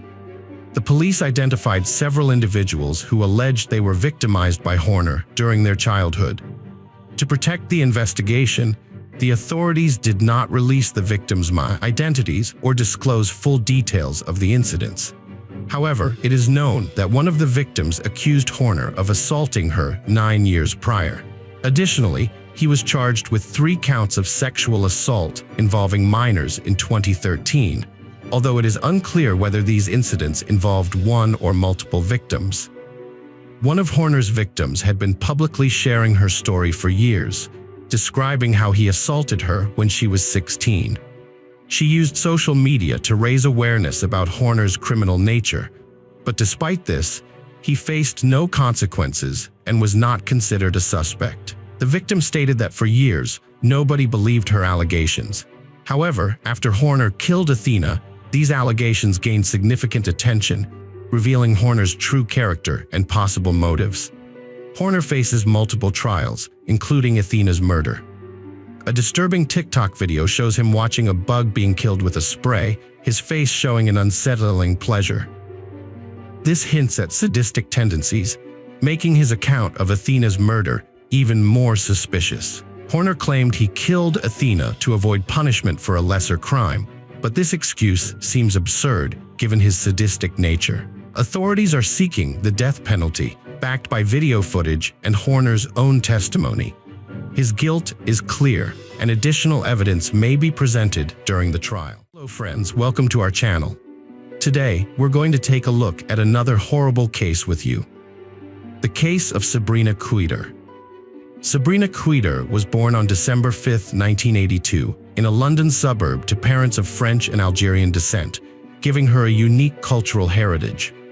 This blend of influences likely contributed to her striking features and fiery personality. As the eldest of 4 children, Sabrina was cherished by her family and often held up as a model for her siblings. At the age of 2, her family moved to Paris, France, where she spent most of her childhood and adolescence. However, during her school years, Sabrina's complex and difficult personality began to emerge. Former classmates have described her as arrogant, domineering, self-absorbed, and extremely selfish. She had few friends, either at school or in her neighborhood, as she believed she was superior to those around her. Sabrina was particularly hostile towards bright and outgoing girls, viewing them as rivals and enemies. Despite her stunning physical appearance, she was a striking brunette with brown eyes and an impressive figure. Sabrina's inability to form genuine connections with others held her back from pursuing a career in modeling, where her looks could have taken her far. Instead, she often sought to manipulate those around her. As a child, Sabrina showed promise in sports and had some interest in music, but her lack of persistence and inconsistent effort hindered her from achieving success in either area. Later, Sabrina alleged that she was mistreated by her maternal relatives in France during her childhood, but these claims were never confirmed. In contrast, her family maintained that they spoiled her and that she always sought attention. During her teenage years, Sabrina's athletic ambitions were prematurely halted by a back injury, which in turn led to her dependence on prescription painkillers. In an attempt to obtain these drugs illegally, she was arrested and received a warning from the police. Sabrina was extremely self-absorbed, constantly craving attention and admiration for her appearance. She firmly believed that her future would be filled with luxury, glamour, and interactions with celebrities, and was even convinced she was born to be a star.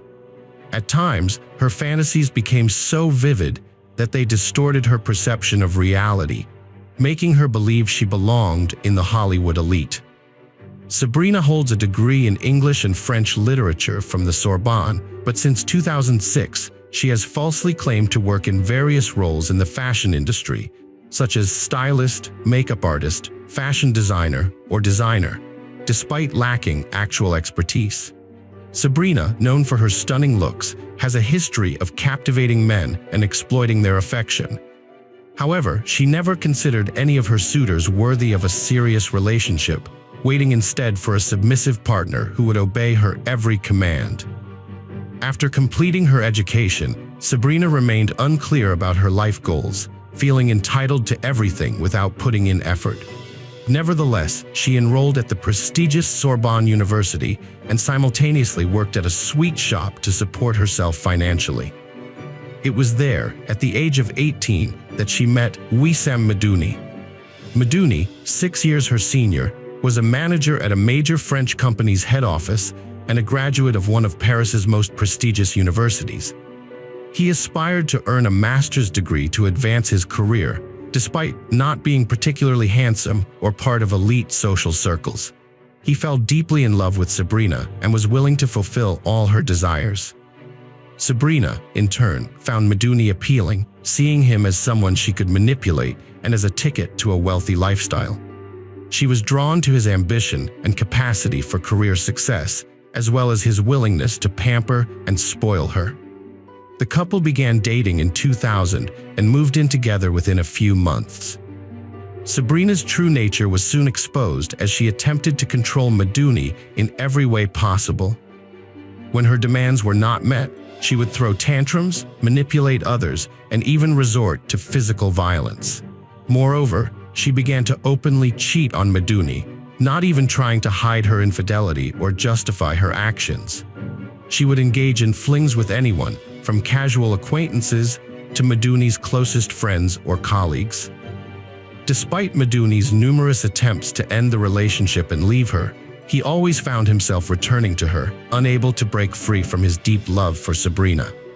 In 2001, Meduni achieved his master's degree and a significant promotion, resulting in a substantial increase in income. He spent lavishly on Sabrina's luxurious clothing and entertainment. As his family owned several properties in Paris, he managed them and handed over all the rental income to Sabrina. Meduni, who shared Franco-Algerian roots with Sabrina, saw her as a kindred spirit. According to reports, in the fall of 2001, they had a Muslim ceremony, which was documented by a certificate from the Argento Mosque. However, this religious ceremony was not enough to make their union official and legal. The couple had a son, whose paternity Meduni officially recognized. Years later, however, a Frenchman named Anthony Francois claimed to be the child's biological father. Francois, who would later testify in Sabrina's trial, described her as volatile, unpredictable, promiscuous, and manipulative. In 2008, the global financial crisis led to Wissem Meduni losing his high-paying job when the company he worked for went bankrupt. Around the same time, Sabrina Kuiter became fixated on moving to London, and she made the decision to relocate without fully consulting Meduni. With little choice, Meduni followed her to London, where he found work at a major English bank.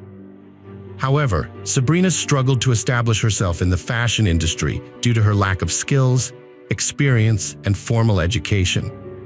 Over time, she had to lower her expectations and took on various jobs, including working as a nanny, in a call center, at a cafe, and even attempting network marketing.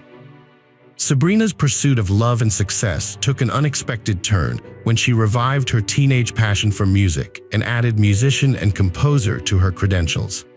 Despite her enthusiasm, Sabrina faced challenges finding professional opportunities in the music industry. She attended numerous auditions and social events, hoping to make valuable connections. Sabrina met Mark Walton, a famous musician and songwriter, at an event. Mark was one of the founding members of Boyzone, a well-known Irish boy band.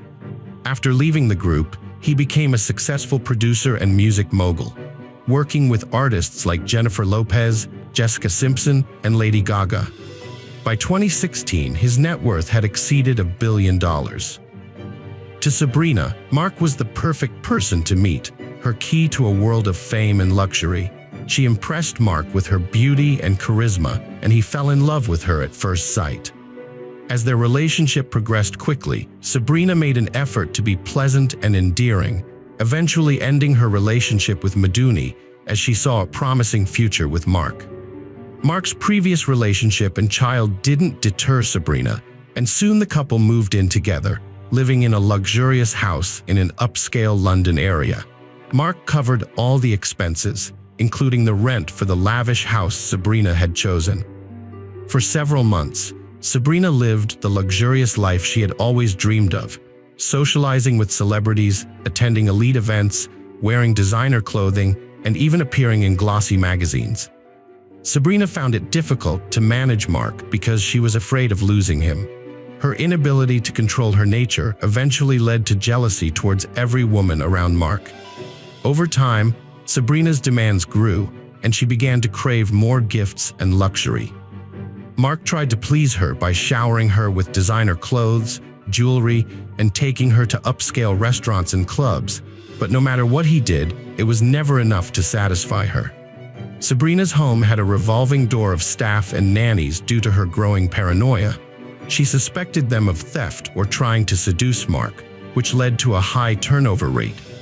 Her irrational behavior pushed Mark to the edge, and in 2011, he ended their relationship and moved to California, leaving Sabrina with nothing. When Mark left, Sabrina lost the luxurious lifestyle she had grown accustomed to.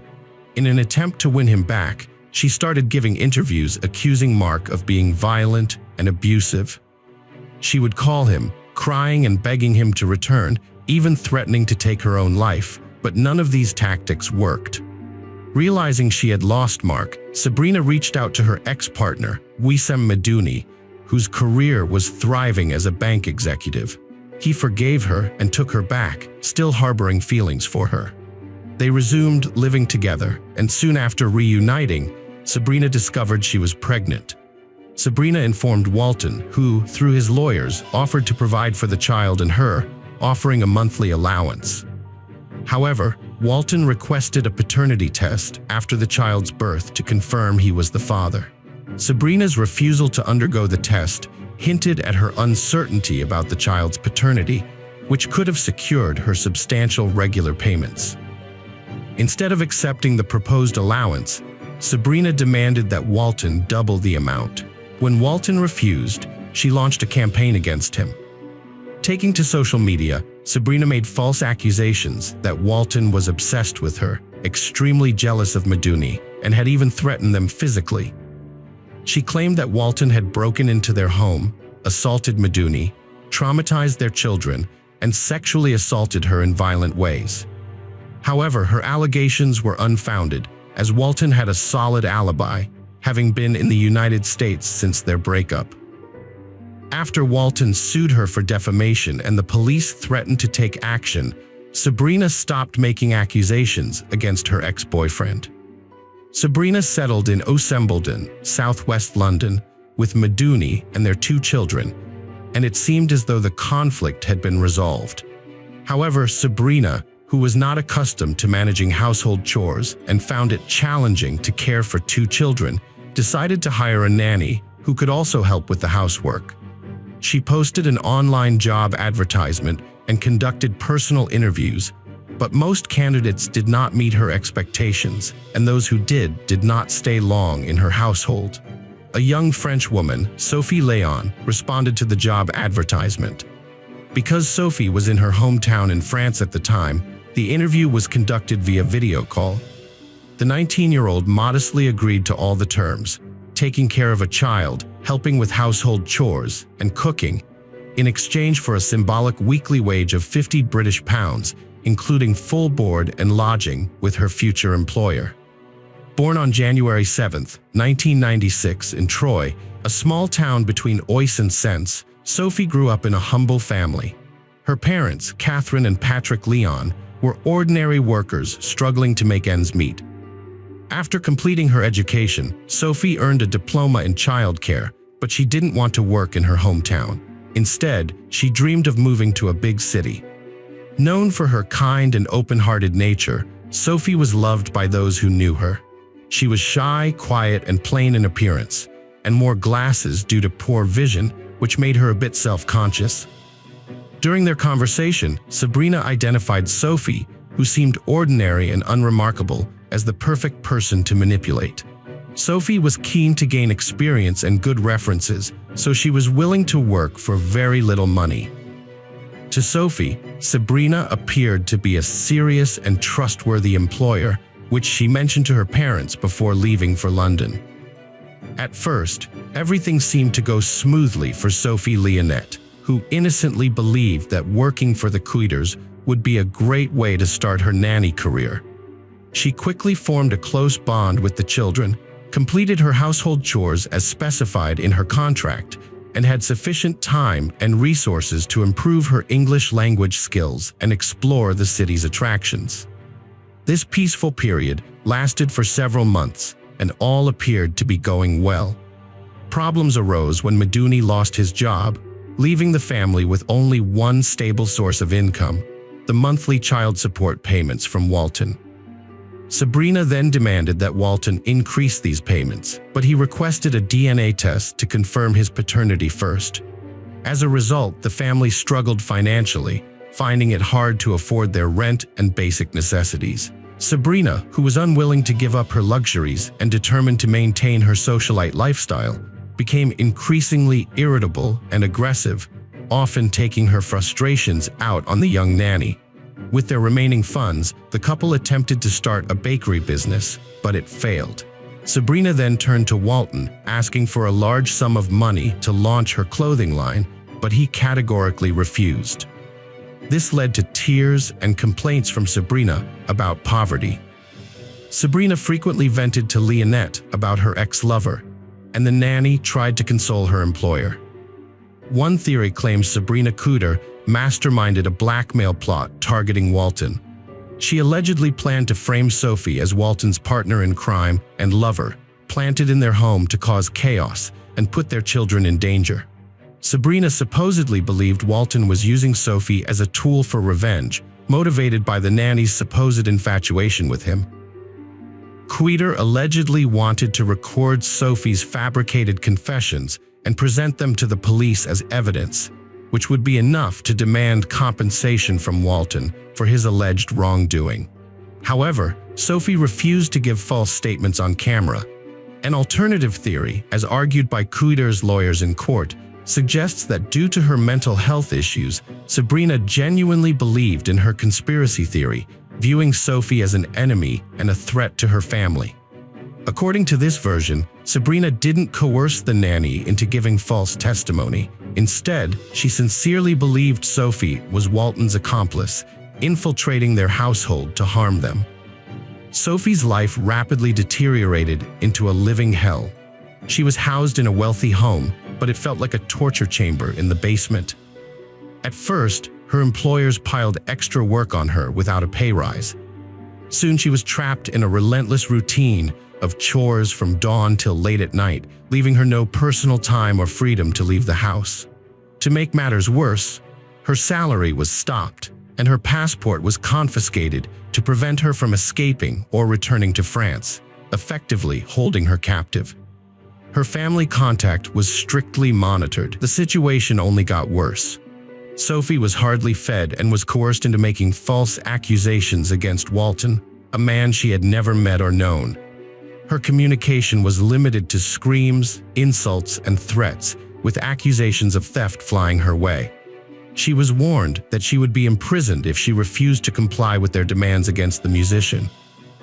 Couders used brutal tactics when threats failed. Sophie was confined to a cold basement, given scarce food, and physically abused. She grew weak and emaciated. Slaps and hair-pulling escalated to violent assaults, including a broken nose. The beatings became daily, with new cruelties designed to inflict pain. The London house basement became a torture chamber with no escape. In 2017, Sabrina took Sophie Leon, a malnourished and abused 21-year-old nanny, to a police station to testify against Mark Walton. However, when questioned, Sophie remained silent. The police, instead of helping her, allowed everyone to leave despite her obvious signs of abuse, including weighing under 88 pounds, hair loss, a missing tooth, and a limp. In mid-September 2017, Sophie Leon called her mother, Catherine, in tears, confessing that she wanted to return home but lacked the money to do so. Catherine reassured Sophie that she would buy her a ticket and told her to pack her bags immediately. Sadly, this was the last time Catherine would ever hear her daughter's voice. Just a few days later, on the evening of September 20th, 2017, the authorities were alerted by the Couders' neighbors, who had noticed a fire in the yard. What alarmed them was not the fire itself, but the overpowering, sweetly greasy smell it emitted, which one neighbor likened to the smell of burning flesh and hair, combined with something unidentifiable. The thick smoke lingered, leaving a putrid stench on clothes and skin.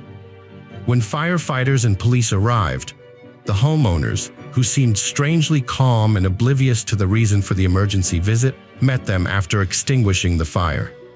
A charred human hand was discovered in the ashes. The couple was promptly arrested, and heavily burned human remains were recovered from the fire. Although the gender and age of the deceased could not be determined initially, the body was eventually identified as Sophie Leonette, recognizable due to the melted metal frame of her distinctive glasses, which were found fused to her skull. The investigation into Sophie Leon's cause of death was highly complex due to the severe fire damage to her body. Despite these challenges, forensic experts discovered evidence of extreme physical abuse, including multiple rib fractures, jaw damage, and blunt force trauma to her skull and limbs, indicating she sustained these injuries while still alive. Further examination revealed missing teeth and severe nose damage, suggesting Sophie endured prolonged and intense beatings, resulting in broken bones and knocked out teeth. Disturbing video recordings found in the house exposed the sadistic nature of her captors, who tortured and coerced Sophie into confessing to colluding with Walton and intending to harm the children. The videos showed her being beaten with objects such as fists, an iron cord, and a golf club, as well as being subjected to electric shock torture. Additionally, she was humiliated, forced to submerge her head in a toilet until she began to suffocate. Experts believe it is likely that Sophie died from asphyxiation before being burned, sparing her from the agony of being alive during the burning. Sabrina Queter and Wissem Medouni denied any wrongdoing and displayed no regret for their heinous act. After killing their nanny, Medouni went to a nearby supermarket where he purchased firelighter fluid to burn the body and groceries for his family's dinner, behaving as if nothing untoward had occurred. In March 2018, the court proceedings against the ruthless duo commenced. Sabrina attempted to depict herself as a victim, alleging that Mark Walton's constant harassment had pushed her into a pathological state. However, medical evaluations revealed that although Sabrina suffered from mental health issues, she was not insane and had full awareness of her actions. Wissem, who was physically fit, was psychologically dependent on Sabrina, submitting to her will and obeying her blindly. On June 26, 2018, the court delivered a guilty verdict to the couple, convicting them of torturing, humiliating, and murdering their nanny in exceptionally cruel circumstances. The court handed down life imprisonment sentences with the possibility of parole only after 30 years.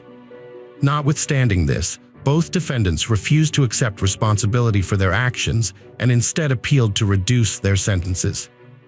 Sabrina even attempted to fake mental illness to be transferred from prison to a hospital, but this ploy was unsuccessful. Mark Walton, who attended the trial, was overcome with remorse for his ex-partner's brutal actions, which were driven by a warped desire for his attention and financial gain. He offered his heartfelt condolences to the victims' parents and spontaneously pledged a substantial donation to support the grief-stricken family who had lost their beloved daughter. Friends, welcome to our channel. Today we're going to take a look at another horrible case with you, the case of Roxanne Valdez. Roxanne Valdez was born in a small village in the province of Punta Arenas, Chile, in 1957. Roxana Valdez was married to a man whose name remains undisclosed or unknown to the press. She had a son with him. It's clear that her marriage wasn't the dream every girl hopes for, as the couple eventually parted ways in 2011. As a single mother in a small village where jobs were scarce, Roxana faced significant challenges. In such communities, the primary occupation was growing and selling fruits and vegetables, and even the local educational institutions focused on agriculture. It was in this setting that Roxana found employment at the Don Gregorio boarding school, which trained students to become agricultural technicians. She worked as a night supervisor at the school, ensuring that students slept at night and didn't engage in unruly activities. Her responsibilities didn't include the actual upbringing of the children. Roxana's son attended the same boarding school where she worked. As a single mother, she spent her days working in the fields, leaving her little time to devote to her son. At the school, Claudio Munoz Ramirez was the head of grounds maintenance. His night shifts often brought him into contact with Roxana, despite their 14-year age difference. They discovered common interests and bonded over their personal struggles. Roxana shared stories about the school and her failed marriage, while Claudio confided in her about his unhappy relationship with his wife and his adoration for his two daughters. Though he felt disconnected from his wife and had considered divorce, he remained in the marriage to honor a promise to his late father-in-law. Over time, Claudio's priorities shifted, and he began spending more time with Roxana, eventually leaving his family without explanation. Roxana welcomed him into her life, and their relationship accelerated rapidly. However, in her haste, she overlooked the fact that Claudio was temperamental and sometimes cruel, as well as the needs of her own children, who required constant attention. On a scheduled community cleanup day at the boarding school, Claudio's first serious outburst of aggression occurred. Students were assigned different areas to clean and were given the necessary supplies, including brooms, buckets, dustpans, and rags. However, some students refused to participate, which infuriated Claudio, who was in charge of cleanliness but lacked teaching experience. In the absence of teachers, he threatened to physically harm any student who didn't clean. Although it's unclear if he would have carried out this threat, the students eventually began cleaning. Later, they collectively complained to the principal about Claudio's threats of violence, which displeased the principal. As a result, the principal asked Claudio to resign voluntarily. It's worth noting that the Don Gregorio boarding school was almost the only place in the area that offered stable and reasonably paid employment.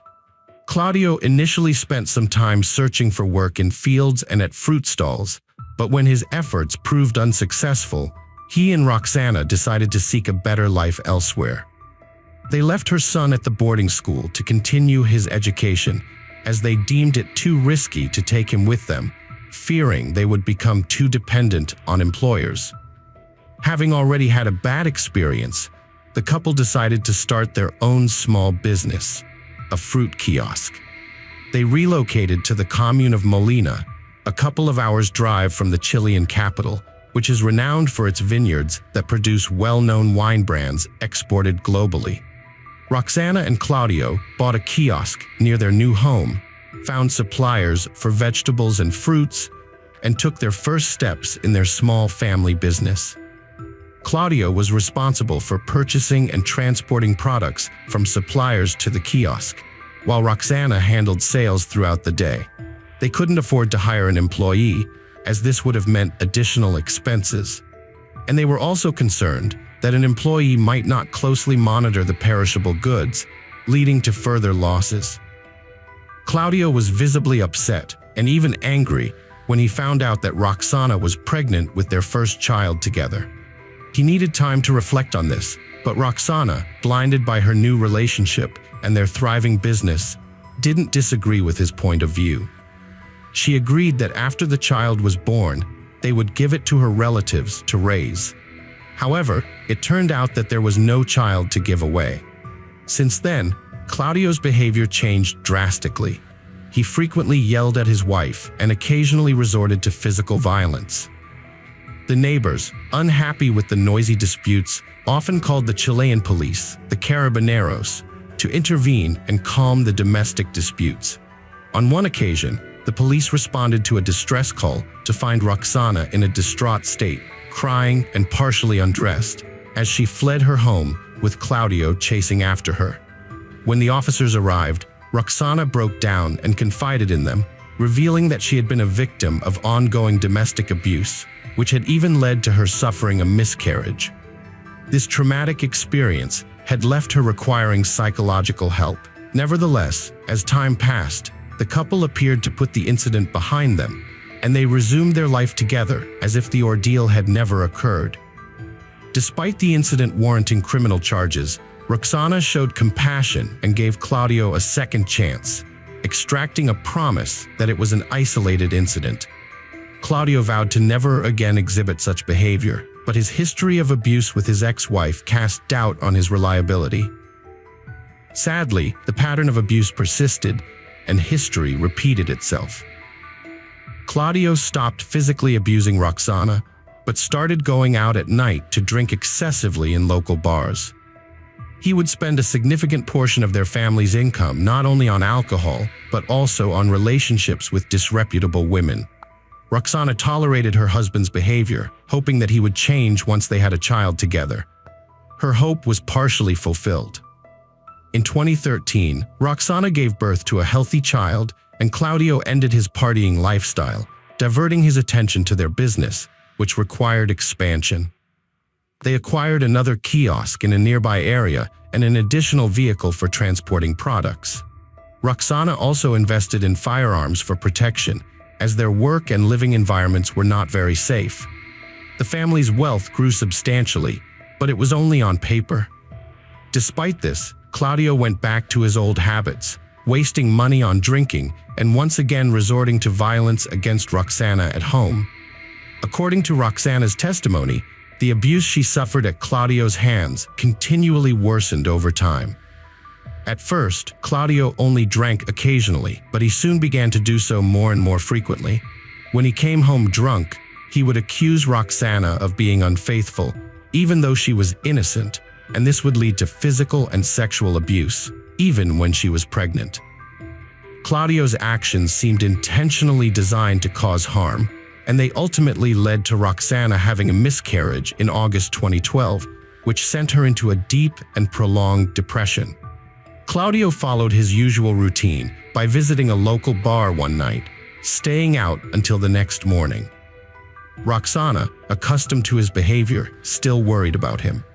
However, it turned out that Claudio had stolen 5 million Chilean pesos, equivalent to around $6,000, from their daughter's room. The money, earned from selling Roxana's mother's house, was intended for their joint business venture. Roxana was shocked and felt betrayed by Claudio's actions, which he used to fund his excessive drinking and brothel visits. When Claudio finally returned home late that evening, Roxana confronted him about the missing money.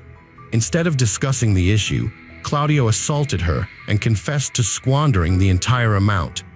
This was the final straw for Roxana, who, without hesitation, went to their bedroom, retrieved a .38 caliber revolver intended for protection against local criminals, and shot Claudio in the chest at close range.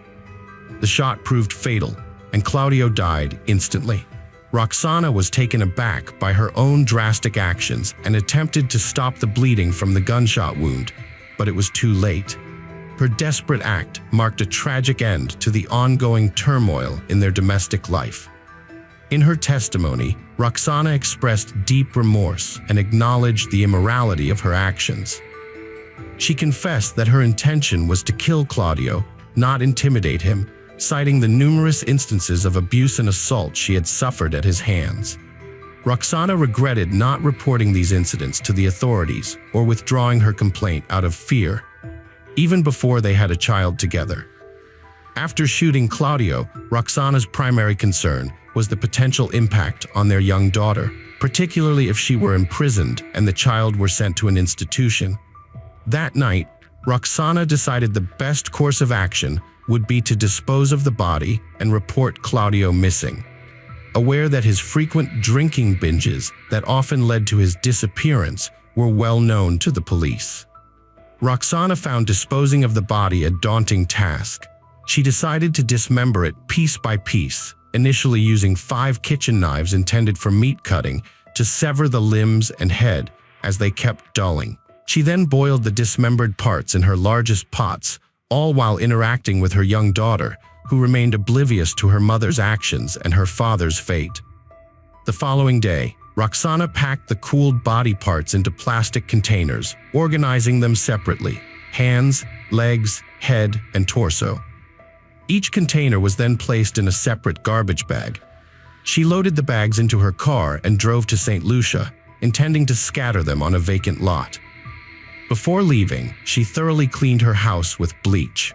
However, upon arriving at the designated site, Roxana couldn't muster the courage to dispose of the bags, despite finding a suitable location. In her testimony, Roxana expressed her internal conflict, stating that it was strange she had the bravery to commit the heinous crime and dismember a human body as if it were an animal. But she couldn't bring herself to dispose of the evidence. She mentioned being nervous throughout the drive, feeling constantly watched, fearing the police would stop and search her car at any moment. This fear led to panic, even though she had a backup plan involving her daughter, pretending to rush her to the hospital if stopped. She even thought of how to make her cry louder by pinching her. Roxana was unable to get rid of the remains, so she took them back home and hid them in the garage. She then thoroughly cleaned the interior of her car with bleach. Next, she visited Claudio's relatives, telling them that he had stolen a large amount of money and had been absent for days. They didn't seem to care, simply shrugging in response. After that, Roxana visited her mother and brother. Her mother was extremely concerned about Roxana's behavior, noticing that she hadn't eaten, had a glazed expression, and kept asking the same questions over and over.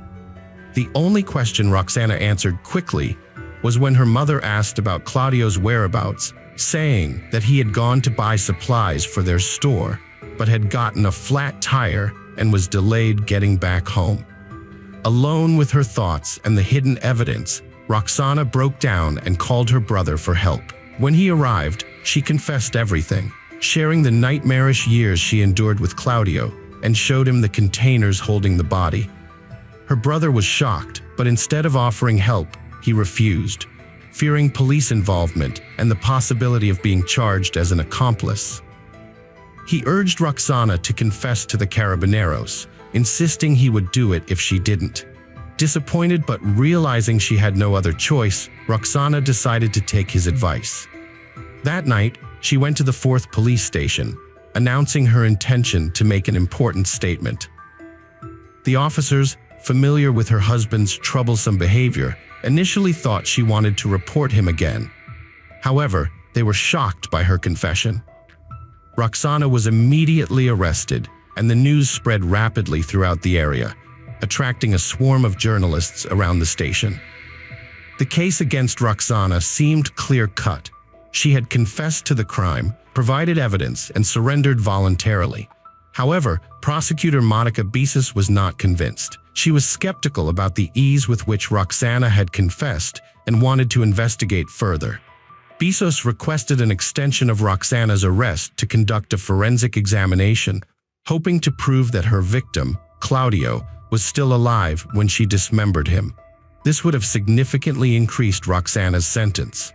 The judge agreed to a 60-day detention for further investigation. Meanwhile, Roxana's defense attorney, Carolina Gutierrez, argued that Roxana had acted while under extreme emotional distress, possibly exacerbated by postpartum depression and chronic domestic abuse. She pointed out that Roxana's cooperation and voluntary confession should be considered mitigating factors.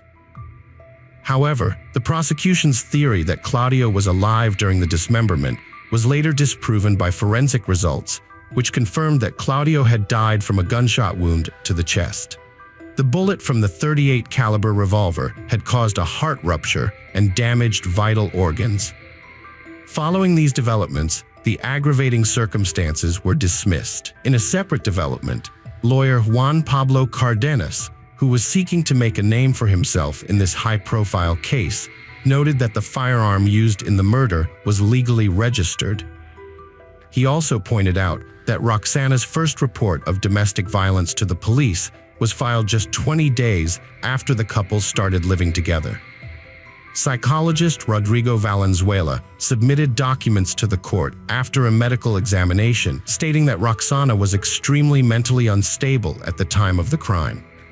According to his findings, she lacked full awareness of her actions and suffered from emotional instability, which was linked to the recent loss of 2 children, one in August 2012 and another just 3 weeks before the crime. Prosecutors' forensic exam showed Claudio's blood alcohol level was 3 Gr/L at death on April 17, 2015. After a year of investigation, Roxana's trial began. The media dubbed it the Molina Cooks case and sensationalized it, claiming Roxana ate part of the remains to attract attention. Distressed, Roxana refused to make statements during the trial. The prosecutors attempted to sway the judge's opinion by highlighting that, according to Chilean law, Roxana had committed a serious offense, the murder of her own father, patricide, although they failed to provide evidence that the crime was premeditated. In contrast, the defense attorney countered that his client had acted in self-defense, protecting herself from a violent aggressor who had subjected her to years of abuse and mistreatment. The trial, which lasted several weeks, was closely followed by the entire population of Chile. Prosecutor Monica requested a 15-year prison sentence for Roxana, but after careful consideration of the defense and the jury's opinion, the judges sentenced her to 6 years in a correctional facility with a lenient regime. Claudio's relatives, who had been hoping for a life sentence or even the death penalty, were outraged when they heard the prosecutor's request for only 15 years. They were devastated by the court's decision and rejected any suggestion of violence within the family. They argued that Claudio, a successful businessman, could not have stolen $6,000 from Roxana, and claimed that he had confessed to them that Roxana had often threatened to kill him, having previously taken out a revolver from the closet and warned him of her intentions. Claudio's sister blamed Chile's system of justice, claiming it to be corrupt, as evidenced by the short sentences given to brutal criminals, similar to those for minor robberies. Claudio's first wife, Giselle, defended him, asserting that he was not violent, based on her experience of living with him for many years without incident. In contrast, Roxana was prone to jealous outbursts and possessiveness, often sparking disputes. Roxana's sentence was shortened due to good behavior, and she was transferred to a semi-open education center, where she was allowed to communicate with her daughter.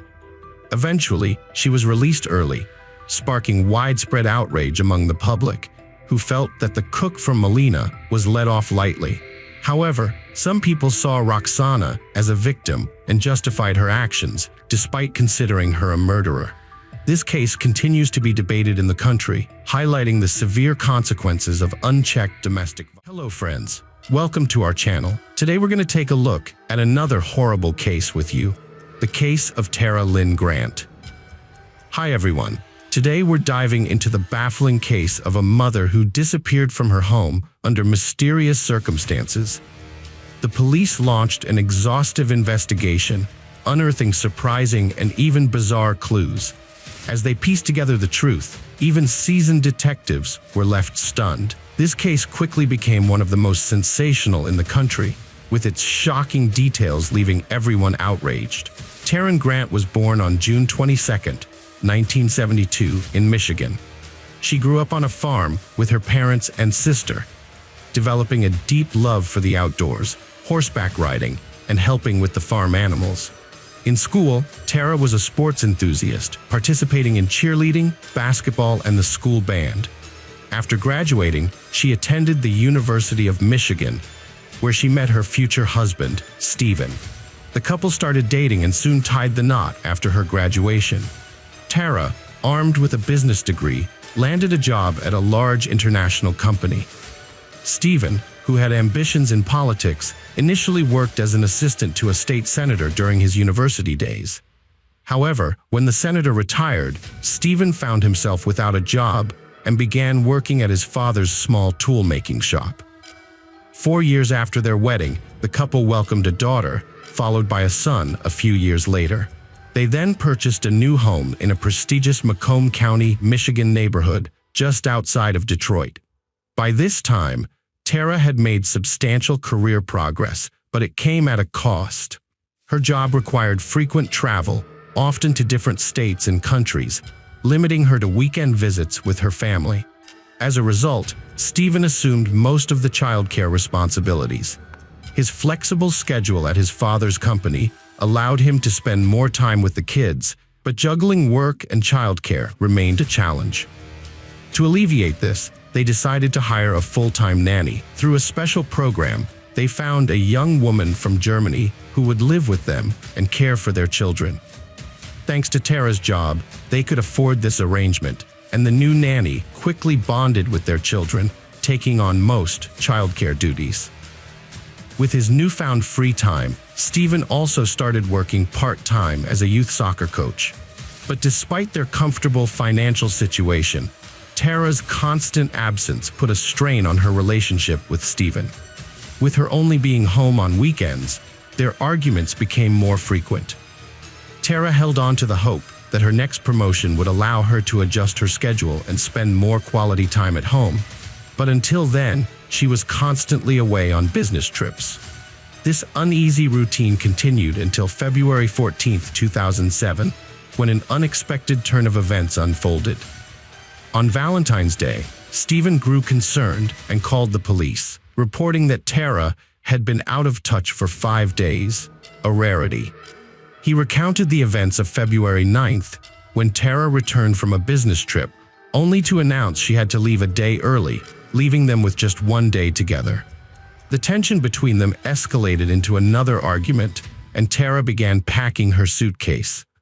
Stephen overheard her making a hushed phone call, saying, "I'll be waiting at the end of the street," before she swiftly departed, getting into a dark-colored car.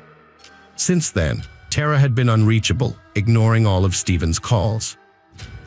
The police's first question was why Stephen had waited 5 days to report Tara's disappearance. But Stephen claimed he hadn't been initially concerned, thinking she'd simply left early for her business trip and was ignoring his calls due to their recent argument. However, as the days passed, he began to worry when she failed to contact the kids, aged 3 and 7, as she normally did when away. Then, on Monday, Tara's boss called to say she'd missed a meeting, which was highly unusual and suggested she hadn't gone to work at all. Stephen informed Tara's relatives about her disappearance, but they were skeptical, assuming she'd taken a break from him and their constant arguing. After all, Tara had confided in her parents about the strain her job was putting on their relationship and the frequent rows that had become a regular feature of their lives. Her relatives thought she'd soon return home, needing time and space from Stephen. As time passed, Tara's absence continued and her silence persisted. Eventually, Stephen's concern turned to worry, and he contacted the police. During the police interrogation, the officers noticed several suspicious scratches on Stephen's body. When questioned about a possible physical altercation with his wife, Stephen attributed the marks to his frequent work with metal parts at his father's shop, citing regular scratches as an occupational hazard. Following the station interview, the detectives requested a search of the couple's home, which Stephen granted. Upon arrival, they found that all of Tara's belongings, including her personal documents and purse, were missing, along with her luggage. Stephen also provided access to Tara's computer, allowing the detectives to review her bank account activity. The lack of transactions since her disappearance seemed unusual, as one would expect some financial activity if she had indeed traveled, such as booking a flight or hotel. During the search of the house, detectives failed to uncover any clues that could explain Tara's disappearance. With no signs of a crime, they were left to retracing her steps since February 9th. The local police department, accustomed to handling minor disputes and nonviolent incidents in the area, was inexperienced in investigating such cases, given the region's reputation as one of the safest in the country. Stephen was outraged when asked to take a polygraph test, feeling accused by the police. He tearfully insisted he would never harm his wife. The police departed, considering their next moves, but Stephen surprisingly called them the following morning, ready to cooperate. However, just moments later, his lawyer intervened, advising against the interrogation. The police had no choice but to focus on Stephen as the prime suspect, being Tara's husband. Standard procedure aside, they had no other leads to pursue. Tara's relatives, friends, and colleagues all claimed to have had no contact with her since February 9th and were clueless about her whereabouts. Moreover, her bank account remained inactive, despite her likely need for financial transactions. Detectives shifted their focus to Stephen, and it didn't take long to uncover an important detail. His driver's license had been revoked, yet he continued to drive. They waited for him to get behind the wheel and then arrested him. However, Stephen still felt like he was being treated as a suspect and refused to cooperate with the police. His lawyer quickly secured his release, and Stephen returned home. The police persisted in their search for clues, obtaining Tara's mobile phone records in the process. They found that her last call was made on the day she vanished, when she called Stephen from the airport, saying she'd be home soon. After that, Stephen made numerous calls to her, but they all went to voicemail. The detectives listened to these recordings in which Stephen repeatedly asked her to answer or call back, accusing her of neglecting their children. He also pleaded with her to come home for their sake. The phone itself was turned off, and according to the cell phone carrier's data, it last connected to cell towers near Tara's house on the evening of her disappearance. Notably, there were no incoming calls during that period. As we recall, Stephen revealed that Tara had received a call before leaving the house, with the caller stating she would wait for her on the street. However, upon reviewing Stephen's voicemail recordings, detectives sensed genuine concern for his wife's well-being, accompanied by anger towards her decision to leave their children behind. Despite this, they didn't clear him as a suspect just yet. The investigation stalled, yielding no new leads, as Stephen persisted in refusing police cooperation, accusing them of misallocating resources on him rather than focusing on finding Tara. Conversely, he actively courted the media, which began extensive coverage of the case from its early stages. Tara's enigmatic disappearance sparked widespread public interest, and Stephen became a constant presence in front of cameras, daily pleading for her safe return. As the case unfolded, the company that had facilitated the hiring of the nanny for Stephen and Tara took action, ultimately deciding to send her back to Germany. Prior to her departure, she provided a statement to the authorities, speaking highly of her experience in their household. She also revealed that on the evening Tara returned home, she had been out at a bar with friends. Upon her return, she encountered Stephen, who appeared distraught, informing her that Tara had just exited the house. Despite refusing to cooperate with the police, Stephen hired a former FBI agent as a private detective to investigate Tara's disappearance. However, this effort also yielded no results. With no leads, the police decided to take a different approach. They contacted the agency that helped Tara and Stephen find their nanny, and there they made an interesting discovery. Before hiring the nanny from Germany, the couple had employed 6 other nannies, none of whom stayed in the job for long. When detectives spoke to these former nannies, almost all described Stephen's behavior as not only strange, but also intimidating. According to their accounts, Stephen would rummage through their belongings, ask them inappropriate questions, and frequently yell at them, treating them like they were his subordinates. The police were puzzled by the stark contrast between these descriptions and the German nanny's glowing account of her time with the family. They obtained permission to monitor her emails and phone calls, which led to a surprising revelation. Detectives uncovered messages between the nanny and Stephen, revealing that they had been having an affair. It turned out that the 19-year-old nanny had been in a romantic relationship with Stephen during Tara's business trips, and this continued until she was forced to leave the country. Although the police considered Stephen's infidelity a significant lead, it did not directly link him to Tara's disappearance. Thus, they continued searching for additional evidence. During interviews with Tara's relatives and friends, detectives discovered that almost everyone had disliked Stephen since she married him. They described him as behaving strangely, trying to control her every move, and having poor relationships with her family members. The investigation further revealed that Stephen's former girlfriend, whom he dated before meeting Tara, contacted the police with some information. She disclosed that Stephen had reached out to her several months prior, and their conversations gradually became more intimate over time. Stephen eventually expressed his desire to he took on almost all parenting responsibilities and was a better mother than she was. When reporters asked about their financial situation and whether he had been living mostly on Tara's money, Stephen became angry and insisted he didn't need a penny from her. During the interview, Stephen made accusations of infidelity against Tara, but he failed to provide any evidence to support his claims. Throughout the conversation, he consistently denigrated Tara, emphasizing the difficulties he had faced in their marriage. Meanwhile, the detectives made significant progress in their investigation. Previously, they had been unable to obtain a search warrant for Tara's home due to lack of sufficient grounds, and Stephen had refused to grant them voluntary access. However, after the discovery of the blood-stained bag in the park, the judge finally granted the warrant. As the police arrived at the house, Stephen returned from the interview. Upon being informed of the search warrant, he unlocked the door for the detectives before contacting his lawyer.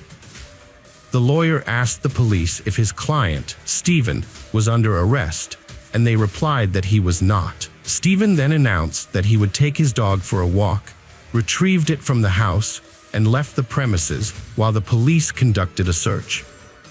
As the police searched the house room by room, they eventually reached the garage, where one of the detectives spotted a large green container holding several plastic bags.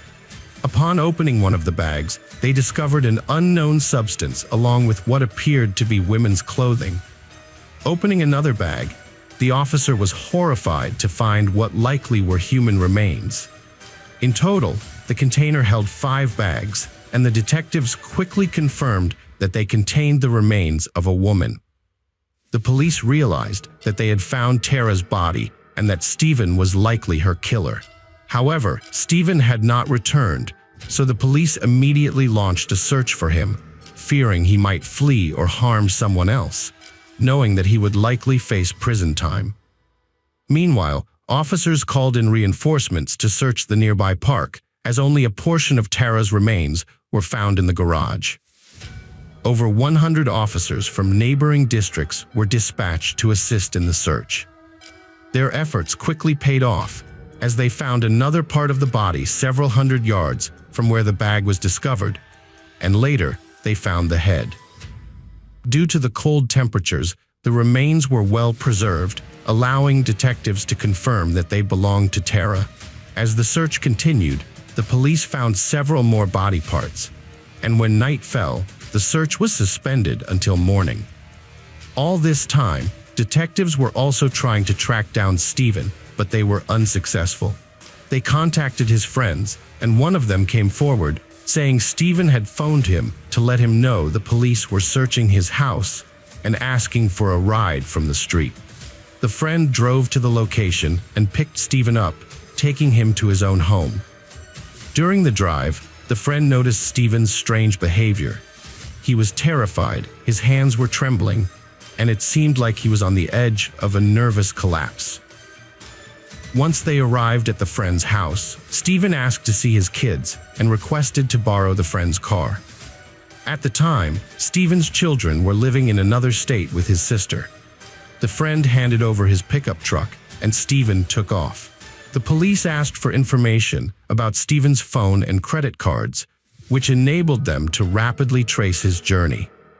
They found that Stephen had made several cash withdrawals on his way to the neighboring state and had phoned his sister, leading the police to conclude that he was heading towards his children. They immediately set off in that direction. Just then, an unexpected call came in from Germany. It was from the nanny with whom Stephen had previously been in a romantic relationship.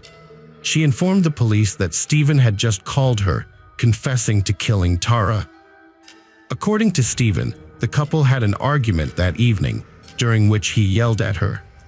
Tara slapped him in the face, and in a fit of rage, he pushed her, causing her to fall and hit her head on the floor, resulting in her death. The police had no doubt about Stephen's involvement, but they still had to track him down.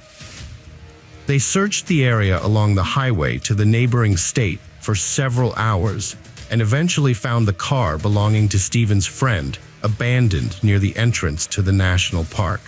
However, Stephen himself was nowhere to be found. The police then focused their search on the park, and several hours later, with the help of thermal cameras, they finally located him.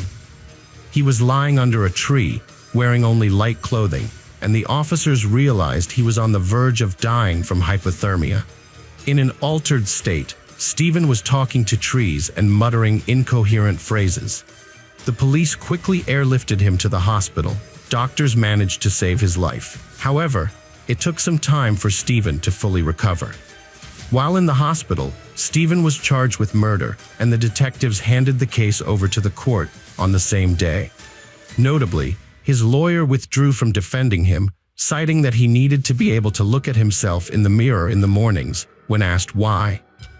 A new lawyer was assigned to Stephen, and meanwhile, forensic experts examined Tara's remains. A renowned pathologist who had worked on high-profile cases, such as the J.F. Kennedy and John Bennett Ramsey cases, was appointed as the chief medical examiner. After examining the remains, the pathologist concluded that Stephen's initial account of events did not align with reality. Stephen had claimed that Tara died from a head injury, but the actual cause of death was revealed to be strangulation. When Stephen regained consciousness, detectives visited him in the hospital and he told them what truly happened that evening. He confessed that when Tara came home and announced she had to leave earlier, they got into an argument, and he started yelling at her. As she tried to leave the room, he grabbed her and Tara hit him in the face. Enraged, Stephen retaliated and then strangled her. Stephen dragged Tara's body from the second floor to the garage and put her in the trunk of her own car. At the same time, the nanny returned home, and Stephen lied to her, saying his wife had just left him. The next morning, he took the body to his father's workshop, making sure he was alone. There, he destroyed all of Tara's documents and personal belongings, and then dismembered her body using a saw. This gruesome task made him vomit twice, but he kept telling himself that if he didn't do it, he would spend the rest of his life in prison. After several hours, he packed the remains into plastic bags and put them in a container. He then returned home, leaving the body in the car for a few days. During this time, he was thinking of ways to get rid of the body without arousing suspicion. To create an alibi, he repeatedly called Tara's phone and left messages on her voicemail, pleading with her to come home. One day, Stephen took his children's snow sled to the park, where the bags containing human remains would later be discovered. He placed a container on the sled and pulled it up a hill away from the crowded areas. However, the rope slipped out of his hands and the sled rolled down the hill, causing the container to overturn and the bags to spill out. Stephen picked up the bags, put the container back on the sled, and eventually buried them under the snow in a remote area before returning home. Days later, when the police started searching for Tara, detectives announced they were launching a search operation in the park. Stephen became anxious, as he knew one of the bags, the largest one, was not hidden well and feared it would be found quickly. He went to the park, retrieved a few bags, and carried them to his father's workshop, leaving them on the roof. The day before his interview, Stephen took a container from his home to the workshop, retrieved some bags from it, and brought them back to his garage. The next day, the police obtained a search warrant for his house and found the bags in the container, which led to Stephen's confession. It turned out that Stephen had planned to take his own life rather than surrender, but he couldn't follow through with it, even after nearly freezing to death. During his conversation with the police, Stephen showed no remorse for his actions and would often smile and joke, even when discussing how he got rid of the body. While awaiting trial in prison, Stephen's children stayed with his sister. However, Tara's family was unhappy with this arrangement, and eventually, they managed to have the children moved to Tara's sister's care. Although Stephen's family still had visitation rights, Tara's relatives were relieved to have the children out of his sister's hands, especially given her continued sympathy for Stephen and her insensitive jokes about Tara's murder. The trial started in November 2007, and Stephen admitted his guilt from the outset. Despite this, his new lawyer attempted to secure a lighter sentence by highlighting the marital issues that had been plaguing Stephen and his wife for years, largely due to her frequent absences. However, evidence presented during the trial contradicted Stephen's claim that Tara had been planning to leave a day earlier. Her boss testified that she had no additional meetings scheduled and was expected to start work at her usual time. This was corroborated by Tara's sister, who had spoken with her shortly before the murder and was told that she would be home all weekend, as usual. Furthermore, there was no credible evidence to suggest that Tara was having an affair. Her boss confirmed that their relationship was purely professional, and this was supported by their email exchanges and text messages. Even Stephen himself acknowledged that he had no basis for believing this. Ultimately, the prosecution was unable to prove that Stephen had planned the murder in advance. It appeared that he had committed the crime in a fit of rage, which could have led to a charge of second-degree murder rather than first-degree murder. On December 21, 2007, a jury delivered a unanimous guilty verdict against Stephen, and he received a minimum 50-year prison sentence. Despite his lawyer's efforts to appeal the verdict, it was unsuccessful. Stephen has since been serving his sentence in prison, but there is more to his story. The murder of Tara garnered widespread national attention, and Stephen seemed to revel in the notoriety. While incarcerated, he began writing a book and sought his sister's assistance to have it published. They even explored the possibility of adapting it into a film, with Stephen considering which renowned actor could portray him. In 2008, new information emerged. Stephen's children confided in their aunt, revealing that they had actually seen their father kill their mother on that fateful evening. They had come out of their room after hearing screams and witnessed the entire traumatic event. When this news broke in the media, Stephen's relatives accused the children of lying and continued to defend him. In the same year, it was also discovered that Stephen's father, who had not supported his son, was overcome with grief and guilt, and his body was found in his own home. To this day, Stephen remains in prison, and he will not be eligible for parole until 2058. Every year, Tara's relatives and friends organize a marathon along the route in the park where she used to jog regularly, and her children always participate.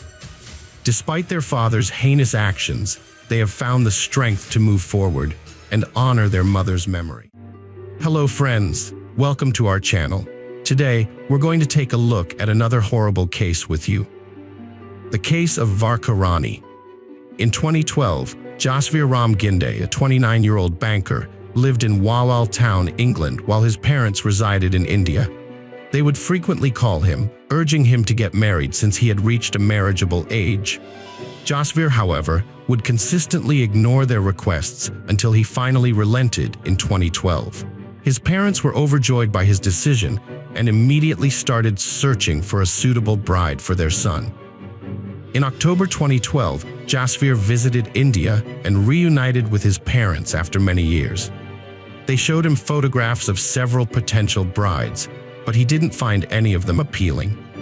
A relative then suggested a girl named Varka Rani, whom they had discovered on a matrimonial website. Jasveer's parents were impressed by her profile and showed it to their son. Jasveer was immediately drawn to her picture, and his parents subsequently contacted Varka's parents to arrange a meeting between the two families. During this meeting, Varka and Jasveer were introduced to each other, and after conversing for a while, they found themselves compatible. Talks of their marriage began, and a wedding date was eventually set. Let's take a step back and learn about Varka's background. Varka Rani, who lived in Marbagh Singh Nagar, Punjab, was 24 years old when Jasveer, 29, came into her life. After graduating, Varka pursued a degree in information technology and had a passion for studying, earning degrees in 4 different courses at a young age. She was the apple of her family's eye. As she approached a suitable age for marriage, her family, with her consent, created a profile for her on a matrimonial site. Through this platform, Varka found her life partner, and Jasveer planned to take her to England after their wedding. Varka's family was overjoyed, knowing that her academic achievements would make it easy for her to find a job in England as well. On March 28, 2013, Jasveer and Varka tied the knot in a traditional Indian wedding, which was a lavish affair with around 700 guests in attendance. However, shortly after the celebration, Jasveer had to return to England, while Varka's visa was still pending approval. During this period, Varka applied for an England visa, but Jasvir had already reached England. Meanwhile, Varka was eagerly waiting for her visa in India. Eventually, her wait ended, and in July, she booked a ticket to join her husband in England. Finally, on August 10, 2013, Varka arrived in England, reuniting with Jasvir. In the vicinity of Jasvir's house, there was a crematorium where the dead were cremated. The pungent smell of burning human flesh would often spread through the air when someone's funeral rites were performed, causing discomfort to Jasvir and those around him for a few hours. Now, it was September 12, 2013, and Varka had been in England for about a month. On that night, smoke began billowing from Jasvir and Varka's house, alarming their neighbors. To investigate the source of the smoke, 2 or 3 neighbors visited Jasvir's house. When they rang the doorbell, Jasvir initially didn't respond. However, when he eventually opened the door, one of the neighbors asked what was causing the smoke and smell of burning flesh in his house so late at night. In reality, no human cremation had taken place at the crematorium that day. In response, Jasvir explained that they had cleaned their house that day, accumulated some garbage, and were just burning it in the furnace, which might have been causing the smell. Hearing this, the neighbors went back to their homes, but after some time, a very strong smell started emanating again from Jasvir's house. Because of this, it became difficult for the neighbors to breathe, so one of them called the police to complain. A few minutes later, the police arrived at Jasvir's house, responding to reports from neighbors about a strange smell emanating from the residence. Jasvir provided the same evasive answers to the police's inquiries as he had to his neighbors. The police then conducted a search of Jasvir's house, discovering a 22-inch furnace in which he was burning household trash. Following their inspection, the police departed, but Jasvir subsequently went to the police station to file a complaint against his wife. In his statement, he alleged that Varka had deceived him, marrying him only to secure a pathway to England from India. According to Jasvir, the two had argued that morning, and in the evening, Varka had taken $500 and left his house. After hearing Jasvir's story, the police assured him that they would find Varka soon. Following up on his complaint, Jasvir returned home and promptly called his parents in India, recounting the entire ordeal. By the next morning, Jasvir's parents had also informed Varka's family about Varka's actions. However, on the morning of September 13th, Jasvir again burned the pot inside his house. Smoke billowed out, accompanied by a peculiar and pungent smell. This time, the neighbors found the situation utterly bizarre, prompting them to call the police once more. When the police arrived at Jasvir's house that morning, they told him that his neighbors were distressed due to his actions. The overpowering smell compelled the police to investigate its source, and they attempted to enter Jasvir's house. Without hesitation, Jasvir guided the police to his garden. The police conducted a thorough search of the entire garden, but yielded nothing. Just as they were about to leave Jasvir's house, a female officer spotted a furnace nearby, still burning with a flickering flame inside. As she removed the lid, she let out a blood-curdling scream, prompting the other officers to converge on the furnace.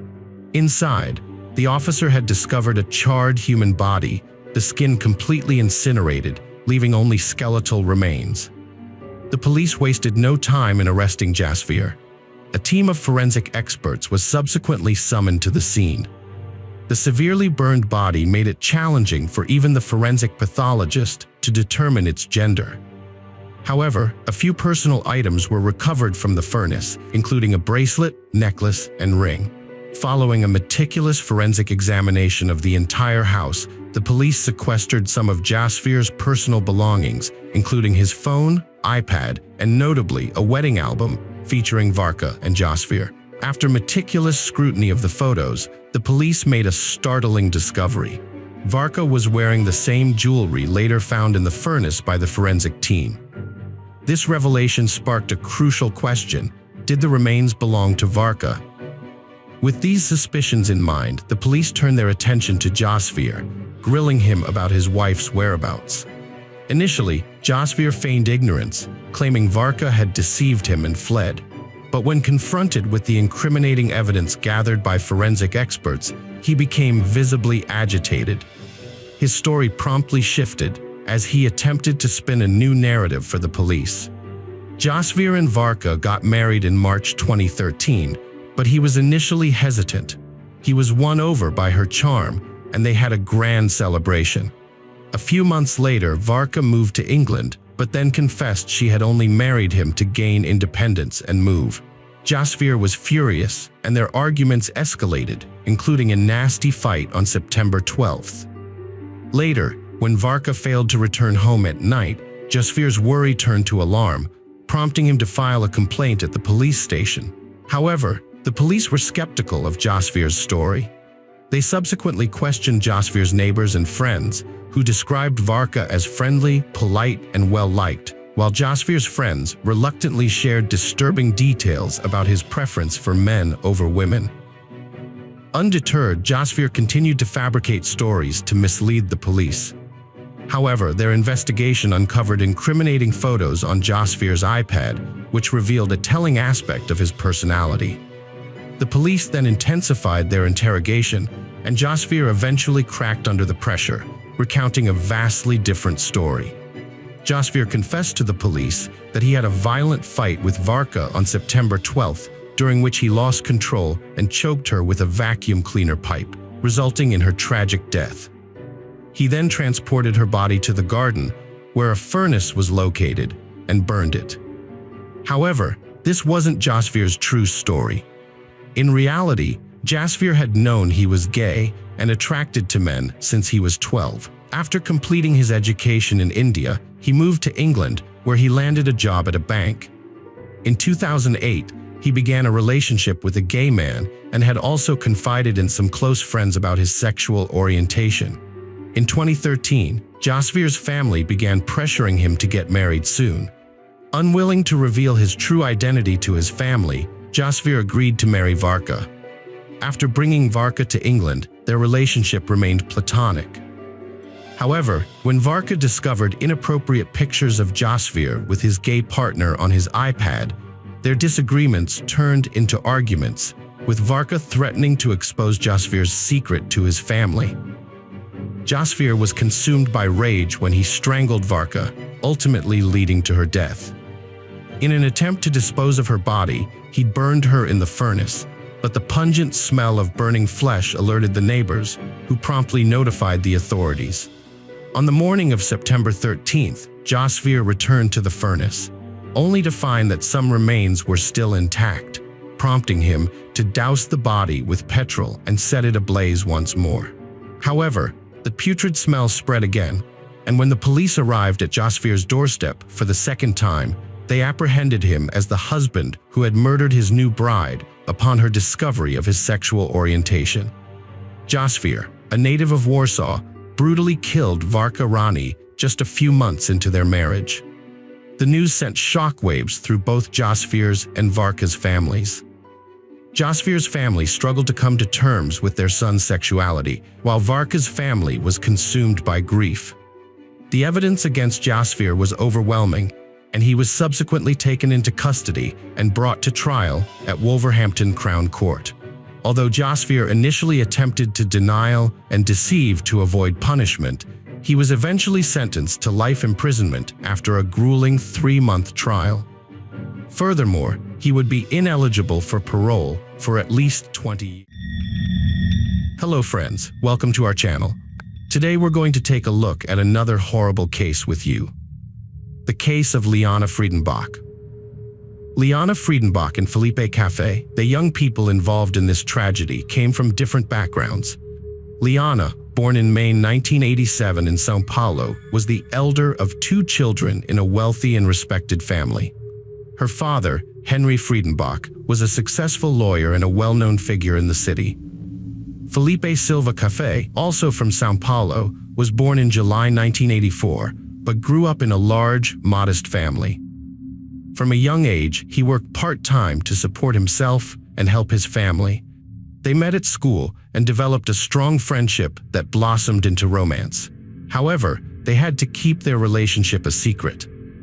Liana's parents, who were strict and religious, had brought her up to attend Sunday school and church regularly and were opposed to her dating at such a young age.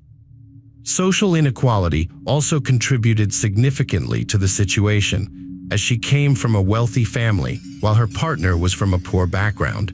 However, the parents' prohibitions did not deter the young lovers from staying together. Instead, they started secretly dating in various locations where they would not be seen, just to spend some time together. In the fall of 2003, the lovers decided to take a trip to a secluded area to be alone for a while. They carefully planned the trip, which was meant to be an exciting adventure for them. They came up with a believable alibi to justify their absence and avoid arousing suspicion. Felipe told his parents that he and his friends were going on a camping trip. Liana, on the other hand, told her parents that she was going on a sightseeing trip with some guys from church, knowing that they would not question her further. The Friedenbach and Cafe families believed the fabricated stories and let their children go without any concerns. Liana and Felipe were overjoyed that they could spend a whole week together, free from their parents' scrutiny and judgment. The young couple decided to visit the picturesque province of Iguazu. They packed lightly, bringing a tent, sleeping bags, some personal items, and a small supply of food. However, they faced a significant challenge. They had hardly any money.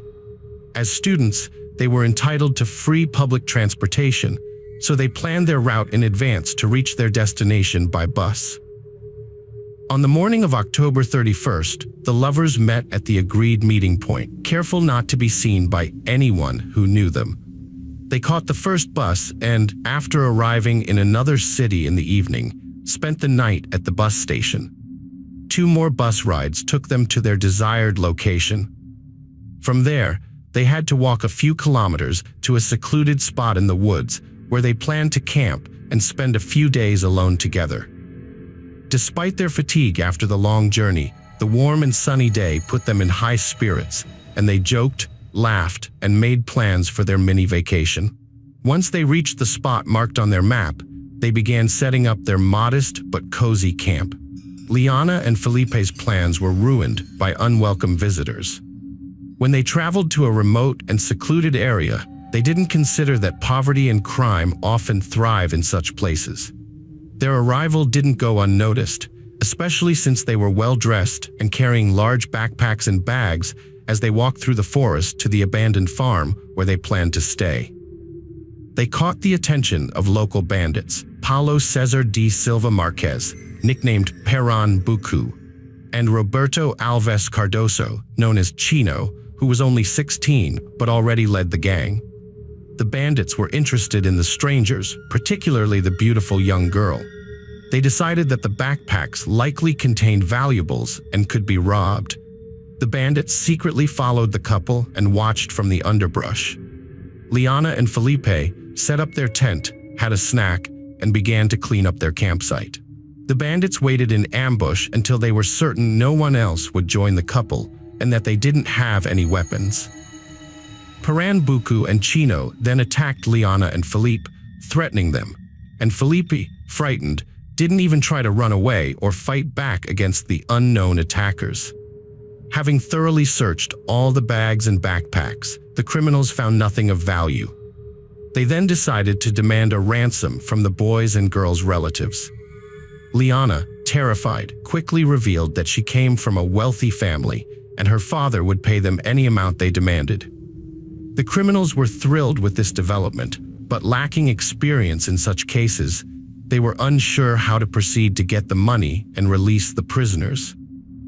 As they refined their plan, the bandits tried to determine the value of their captives and the ransom they could demand.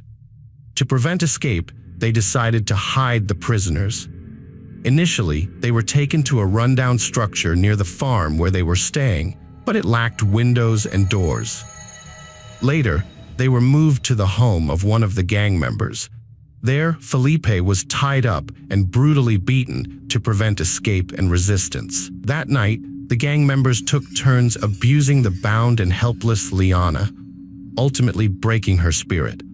The kidnappers were unable to figure out how to demand and collect a ransom, so they decided to kill the captives and hide their bodies in the woods, making it unlikely they would ever be found. After torturing the kidnappers took them to a remote area in the woods the following day. Pernambuco took the badly beaten Felipe deep into the forest, where a gunshot was heard, and then he returned alone. Liana realized what had happened and that her loved one was dead. Although the kidnappers tried to convince Liana that they had released Felipe, they had other sinister plans in mind for her. They intended to keep her captive as their plaything until they grew tired of her, especially since no one had begun searching for the missing boys at that time. A couple of days after Liana left, her parents discovered that there was no church excursion trip, and her friends were unaware of her whereabouts. The Friedenbach family suspected that Liana had run off with her boyfriend, Felipe, and immediately contacted his parents. However, Felipe's family believed he had gone camping with friends, so they couldn't assist in locating the couple. The situation was complicated by the fact that neither Liana nor Felipe had been in contact for several days, and their phones were turned off. Thanks to the Friedenbach family's connections and resources, they were able to mobilize the entire city's police force to track the couple's trail, step by step. Through trickery, they managed to reconstruct the route the young people took after running away from home. The police arrived at Embu Guasu, where the last bus had dropped them off, and from there they had to navigate through a deserted wooded area on foot. This was also the last location where their phones were still online. A massive search operation was launched, involving police officers, rescuers, and concerned citizens who had learned about the incident and wanted to help. A local businessman even offered his personal helicopter to aid in the search effort and distributed flyers with photos of the missing pair. The search party quickly found the couple's camp, but what they saw was chilling. Although there were no signs of bloodshed or struggle, it was clear that something horrific had taken place. The contents of their bags had been emptied and scattered about. Their tent had been sliced open from top to bottom with a knife, and the guys' phones were lying nearby. As the rescuers combed through the area, they soon stumbled upon Philippe's lifeless body. The young man had been shot in the back of the head at close range, and it was clear that he had never stood a chance. Although the chances of finding Liana alive were now extremely low, the searchers held on to hope, however slim. Henry Friedenbach actively sought the help of the press to widely publicize the search for Liana, ensuring that as many people as possible were aware of the situation. A substantial reward was offered for any information about her whereabouts. Although unfortunately, this did not lead to a breakthrough. He made a crucial mistake by leaving his jacket on Liana's body, which retained his sweat marks. He then took the murder weapon to his house, washing it and hiding it in the yard. He also tried to wash his blood-stained clothes so he could continue wearing them. However, DNA analysis ultimately linked the gang members to the crime, allowing the police to apprehend them almost simultaneously. The ringleader did not deny his involvement in the crime and instead chose to testify, bragging about kidnapping, abusing, and ultimately killing the victim, Liana. He provided a detailed account of her final days. Following a lengthy trial, most adult members of the criminal gang received severe sentences.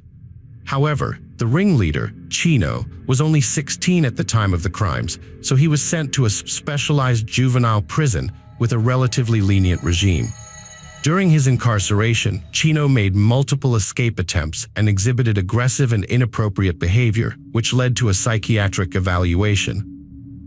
The examination revealed several mental abnormalities, which cumulatively turned him into a calculating sadist and murderer devoid of pity or remorse. Chino, responsible for the murder of young men, was sent to a secure medical facility for mandatory treatment and rehabilitation despite the family's numerous appeals. His living conditions are now comfortable, with a private room featuring a large TV, internet access, and a comfortable bed with an orthopedic mattress. He receives 4 balanced meals a day with a customized menu, and his monthly maintenance costs around approximately $2,500. In recent years, Chino has repeatedly requested his release, arguing that he has completed his treatment and no longer poses a threat to anyone, allowing him to resume his normal life.